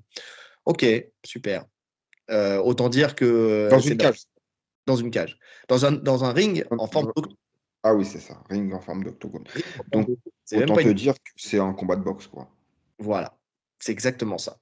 Donc Georges Saint-Pierre, il a poussé en fait pour pouvoir avoir au moins les jambes, sortir les jambes ou mettre les takedowns, de quoi?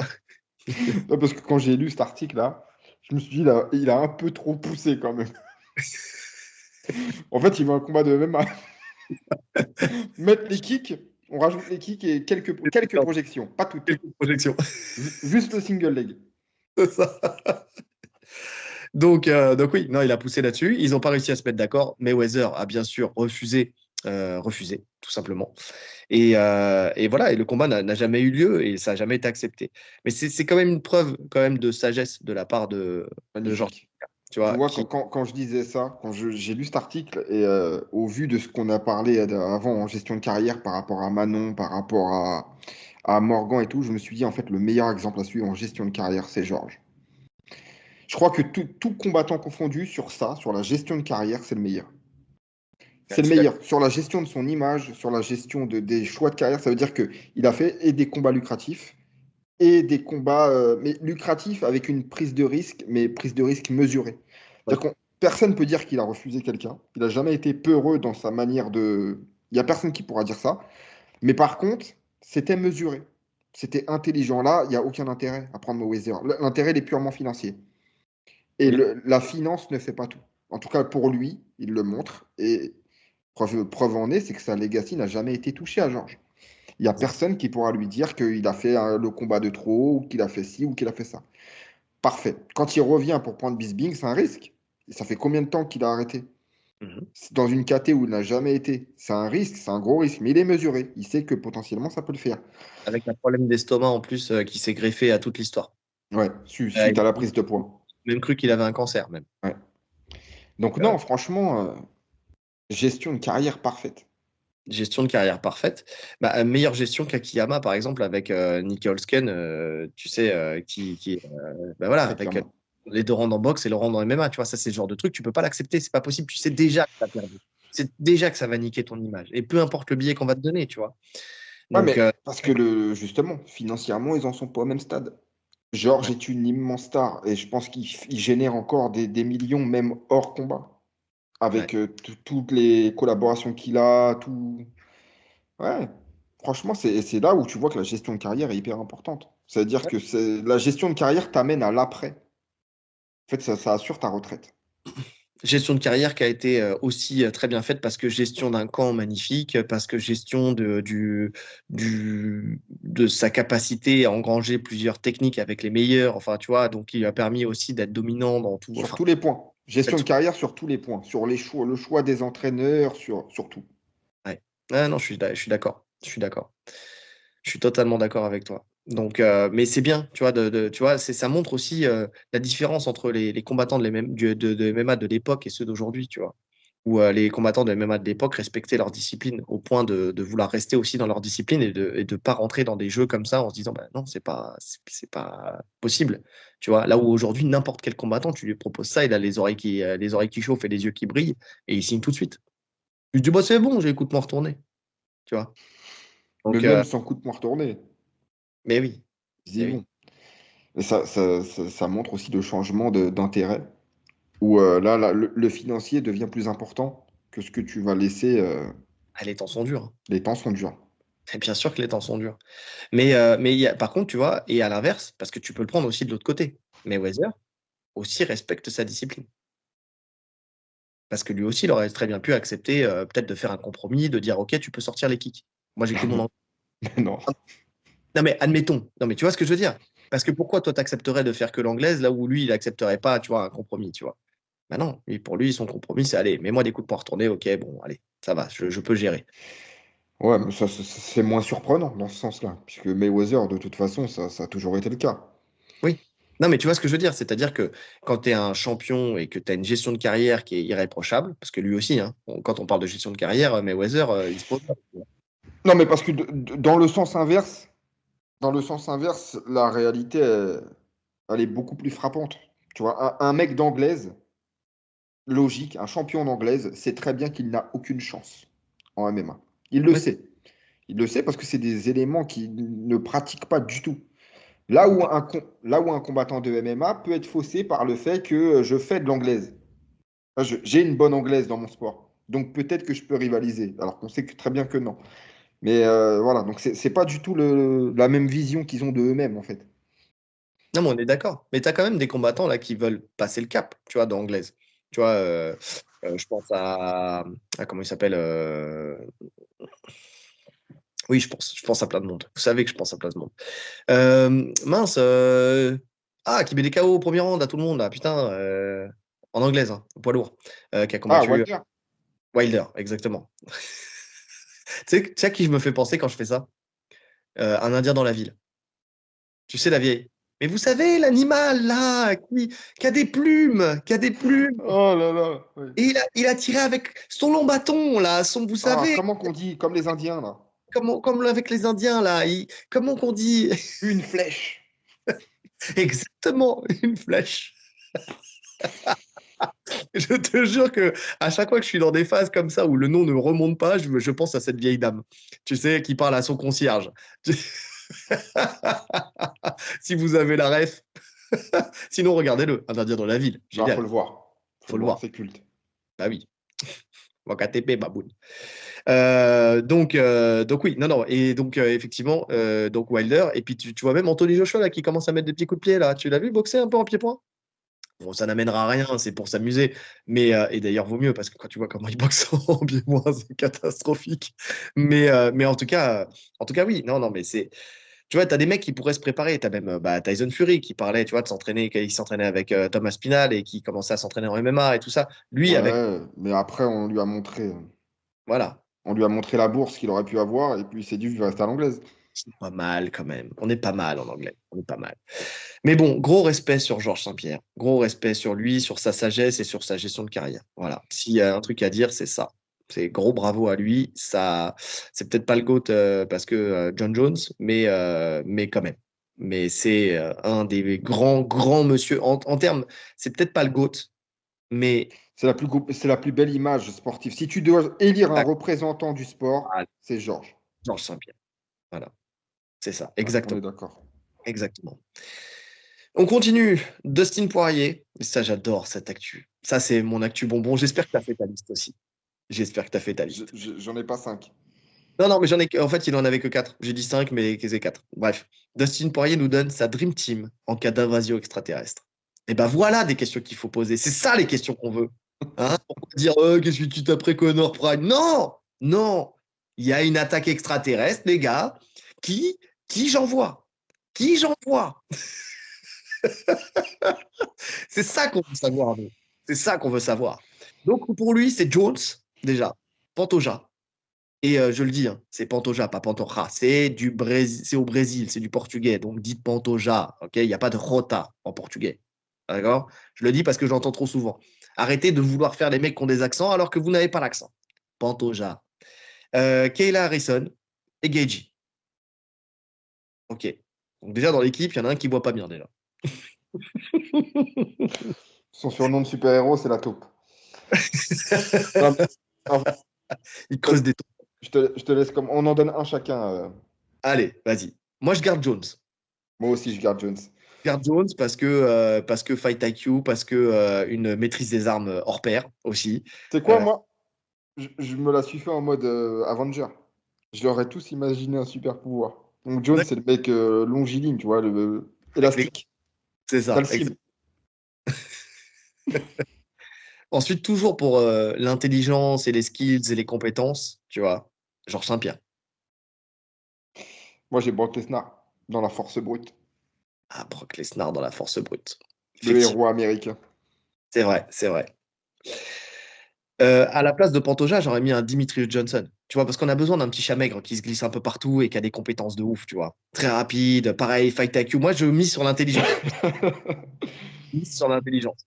Donc, un petit Dimitrius Johnson, tu vois, qui peut se faufiler un peu partout. Tu vois, c'est pas mal, c'est pas mal. Bah, moi, j'ai le roi des nains, Volkanovski. Ah ouais, ouais, mais il est un peu carré pour passer dans les tuyaux quand même, Oh, hein. il passera en force. Et la dernière, et ça, c'est ma pépite. C'est ma pépite. Mais attention, je l'affiche dans un moment de sa carrière. Parce que je prends une femme. Mais je l'affiche dans un moment de sa carrière. Joanna Jedrzejczyk, quand elle s'est fait casser la gueule par Weili Zhang, qu'elle avait une tête d'ovni, je me dis, tu Tu veux vois, qu'elle infiltre? exactement, ça c'est mon illustration.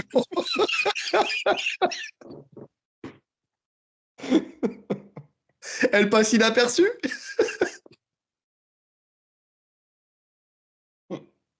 C'est mon illustration, c'est mon espionne. C'est un peu ma veuve noire, tu sais, voilà, c'est ça, c'est ça. Ma Bah, mat. moi, dans un autre style, j'ai Cyborg. Pour mettre une femme. D'accord, ok, Chris Cyborg. ok. Ah, toi, tu mises sur la violence, toi. La violence. Ah, moi, c'est l'intelligence, toi, c'est la violence. Exactement. Écoute, bah, nos deux équipes, on peut faire une vraie Dream Team. On peut faire une vraie Dream Team. Non, c'est pas mal, c'est pas mal. Ça c'est de l'info, les gars. Ah mais non, mais vous savez très bien notre passion pour l'insolite aussi, tu vois. Donc là, j'avais deux choix possibles. Soit je parlais de ça. D'ailleurs, n'hésitez pas à nous donner votre équipe aussi, hein. Ah oui, bah on l'a pas dit, mais donnez-nous votre dream team en commentaire. Donc voilà. Mais soit je parlais de ça, soit je parlais de la meuf obèse qui s'est mis KO toute seule Oui, en j'ai tombant vu. dans la cage. Et qui Voilà. boit une canette de coca une fois au sol après. Ah, ça, j'ai pas vu ça par contre. Ils la font boire une canette de coca, je crois. Elle était en... elle était en manque d'insuline, la pauvre. Non, mais ça, franchement, je rigole même pas parce que ça me fait de la peine, tu vois. Ça me fait de la peine. Écoute, c'est dans la continuité de ce qu'on voit sur le circuit russe, hein, ils aiment bien faire combattre des obèses. La dernière fois, c'était un mec, on en avait parlé, qui combat 5 femmes et qui se fait massacrer. Mais elle tombe par terre, elle peut pas se relever, la pauvre. Elle n'est pas en capacité de se relever. Enfin, moi, je pense à sa santé et tout ça. Non, non, non, je peux pas. Je peux pas. Donc, je préfère parler de ça. Merci, Dustin, pour nous avoir mis cette petite pépite entre les mains. Parce que voilà. Et ça permet de passer un petit moment de rigolade dans ce podcast. Et donc, comme si on n'en avait pas eu d'autres non plus. Mais en tout cas, voilà, ça fait plaisir. Et puis, en même temps, ça va faire monter les commentaires parce qu'on veut votre Dream Team. On veut votre Dream Team. Et si jamais vous ne l'avez pas, vous êtes plutôt Team Rolly ou Team Jarod. Ça aussi, pourquoi pas. Mhm. Euh, L'intelligence ou la brutalité. Dernière petite info, le nouvel adversaire de Greg MMA a été dévoilé. J'ai découvert ça hier, hier soir, très tard. Donc il va combattre effectivement le 2 juin à l'Hexagone Paris. Ça, on le savait déjà. Il l'a annoncé à la fin de son précédent combat, hein. C'était fait, c'était acté. Par contre, il dit que c'est peut-être la dernière fois qu'on le verra combattre en France. Ça, c'est un indice. Ça veut dire que le combat Ibra. contre Ibra ne se ferait peut-être pas en France. Tu vois, toujours pour ces questions, tu sais, d'écart entre les deux de palmarès. Tu vois, je pense que c'est ça qui fait que je pense qu'il prend les devants. Et son adversaire, c'est Antonio Zovac. Donc pour le coup, c'est un petit jeune de 29 ans qui a 12 victoires, 8 défaites. Donc c'est 10 KO, 2 soumissions, 0 décision. Et les 8 défaites, c'est 6 KO, 2 soumissions, 0 décision.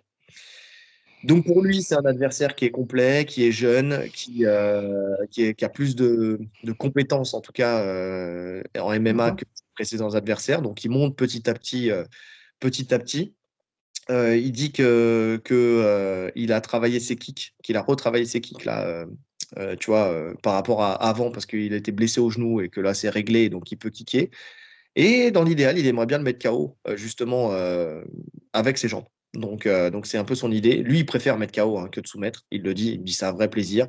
Il me dit ça fait très longtemps que j'ai pas éteint quelqu'un sur un coup de pied. Donc voilà, pourquoi pas. En tout cas, voilà, il va s'entraîner dur. Il va se mettre au vert pendant quelques temps pour se concentrer sur son entraînement.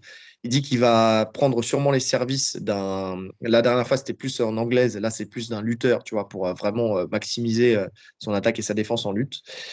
Donc, bon, c'est qu'il a analysé son combat à temps, son adversaire. J'avoue que je ne l'ai pas analysé, hein. J'ai vu ça hier soir très tard, donc j'ai pas eu le temps de Bah, regarder. au palmarès que tu dis, ça a l'air quand même de monter d'un petit échelon. Donc Ça monte. c'est déjà positif. Bon, Ensuite, le fait qu'on ne le voit pas à Paris, moi je trouve ça bête, hein. Je trouve ça bête que le combat contre Ibra, il s'organise pas à Paris. Si bah, vraiment il se fait, hein, on n'a pas eu de news au niveau de son œil, etc. non, si, je crois que c'est réglé, ça, son œil. C'est réglé? Bon, je crois, hein. Je suis pas sûr, mais je crois, hein. Je crois que c'est réglé. Je crois Ok, qu'il y a eu plus peur que de mal. Donc, ok. euh, donc ouais, écoute, on verra. On verra. Mais bon, ça reste un 12-8, hein. C'est quand même toujours un palmarès, tu vois, presque équivalent en termes de victoire et de défaite. Donc à voir ce que ça va donner. À voir ce que ça va donner. Mais bon, c'est sorti, c'est annoncé. Donc il y aura Varela aussi, je crois, si je ne me trompe pas, sur la même carte Mhm. Pour la ceinture, je crois. pour la ceinture. Visiblement, ça serait une belle carte. Donc on verra ce que ça donnera. On verra ce que ça donnera. On en reparlera de toute façon d'ici le 2 juin. On aura le temps d'avoir d'autres infos et puis de reparler de cet événement-là. Je vais finir avec juste une réponse question auditeur, mais qui a été posée par plusieurs auditeurs, que ce soit en commentaire, en message privé ou un peu partout. C'est quelque chose qui vous intrigue. Nora a combattu donc effectivement la semaine dernière, Nora Cornol. On a fait le débrief et suite au débrief, c'est vrai que pas mal de monde nous a posé la question si on travaillait encore avec elle, si je la coachais toujours au sol. Donc voilà, je vais répondre une bonne fois pour toutes, comme ça, à tous l'info. Pour ceux que ça intéresse, pour ceux que ça intéresse pas, bah, c'est pas grave. Je le dis quand même. Donc je ne travaille plus avec elle. J'ai arrêté la collaboration juste avant son camp, là, pour ce combat-là. Donc voilà. C'est tout. Qu'est-ce que je vais rien dire de plus de toute façon. Aujourd'hui, elle est avec l'US Metro, donc elle a une structure professionnelle. Donc moi, de toute façon, j'avais toujours dit, et toi aussi, que c'était important qu'il fallait qu'elle ait une structure professionnelle pour justement s'entraîner et pour avoir des créneaux tous les jours et pour pas que ça soit fait de briques et de broc. C'est pas possible de le faire comme ça, sauf si tu as les moyens, dans ce cas-là, de payer des coachs. Et attention, hein, quand je dis ça, il n'y a pas de question, je précise, c'est pas une question financière parce que de toute façon, moi, le côté financier, j'ai jamais rien demandé de financier dans cette histoire. D'accord? Mais c'est juste que c'est plus facile d'avoir des créneaux tous les jours, d'avoir des coachs là présents tous les jours, d'avoir des sparring qui sont présents tous les jours. Donc c'est plus facile comme ça. D'avoir tout centralisé, c'est beaucoup plus simple. Voilà. Et donc c'était moins difficile pour moi d'arrêter la collaboration à ce moment-là. Et donc, voilà, j'ai pris cette décision-là, j'ai envoyé un message sur le groupe, et puis sur le groupe des coachs, et puis voilà, et j'ai repris ma vie normale. C'est juste ça aussi, une vie normale. L'UFC n'est pas une fin en soi pour moi, pour le coup, voilà, j'ai d'autres problématiques. Je dis pas que vous me verrez plus dans un coin d'un autre combattant ou d'une autre combattante, c'est pas la problématique, mais en tout cas, pour l'instant, c'est pas le cas. Donc, peut-être Elder, si je devais être dans le coin d'Elder, je vous l'avais dit, Fernandez au président Hexagone Paris quand il devait combattre contre son adversaire, dont j'ai plus le nom d'ailleurs. Voilà, ça s'est pas fait parce que mon adversaire était malade et puis après, bah, j'étais pas disponible pour Dijon. S'il recombat à l'Hexagone Paris la prochaine fois, bah, peut-être qu'il me redemandera d'être dans son coin. Enfin voilà, c'est pas une fin en soi. Ça me fait plaisir d'y être. Je passe un bon moment. Je suis toujours là, par contre, pour accompagner plein de combattants, à leur donner des astuces, enfin, tu vois, si vous me posez des questions ou quoi que ce soit, ou pour de l'aide, je suis là, il y a pas de problème, je suis présent. Maintenant, le MMA, j'ai tourné la page avec le temps du MMA. C'est voilà, c'est ponctuel comme ça, mais c'est pas une recherche en soi. Moi, je suis très bien avec mes élèves. D'ailleurs, pour la petite histoire, si j'ai pas pu l'accompagner à Dijon, c'est parce que le lendemain, il y avait une compétition de grappling avec mes élèves que j'avais déjà prévu. Donc, vous voyez, je n'ai pas sélectionné le côté médiatique de l'événement de l'Hexagone par rapport à une compète de quartier de grappling avec mes élèves. Si je suis engagé avec eux, bah, je suis engagé avec eux et puis c'est tout. Donc c'est comme ça. C'est le premier qui est prévu qui a gagné. C'est comme ça. Et là, pour le coup, c'était le Spirit. Pour le coup, c'était le Spirit Challenge à Fontenay-sous-Bois. Donc rien de bien. Il n'y avait pas de soleil, il n'y avait pas de plage, il n'y avait rien de tout ça, quoi. Il y a un peu de forêt, c'est tout. Donc voilà, c'est tout. Je ferme cette page, je ne travaille plus avec elle. Mais par contre, on continuera à analyser tout ça comme on l'a fait la dernière fois, avec de l'objectivité, avec du professionnalisme et puis comme pour tout combattant, bah, justement, de français à l'UFC. Voilà, je ferme la parenthèse. T'as rien à rajouter? Non. Ok. Bon, bah écoutez, c'est parfait. Eh bien, c'est très bien. On a fait le tour. On est à 1h45.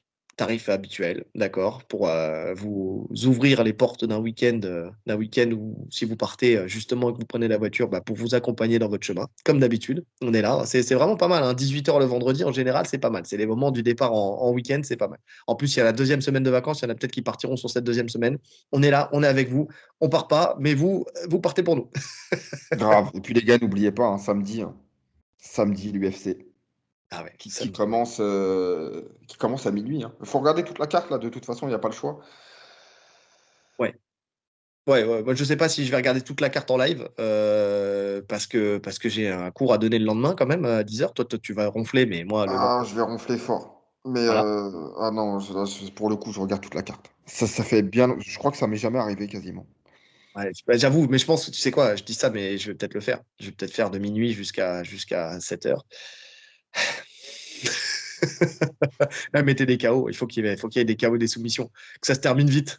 Comme ça, au moins, tu vois. Dans tous les cas, tu sais que les horaires sont fixes, donc s'il y a des KO, ils vont meubler autrement. Non, ça prend de l'avance. Ça prend de l'avance. Non, non, ça prend quand même de l'avance.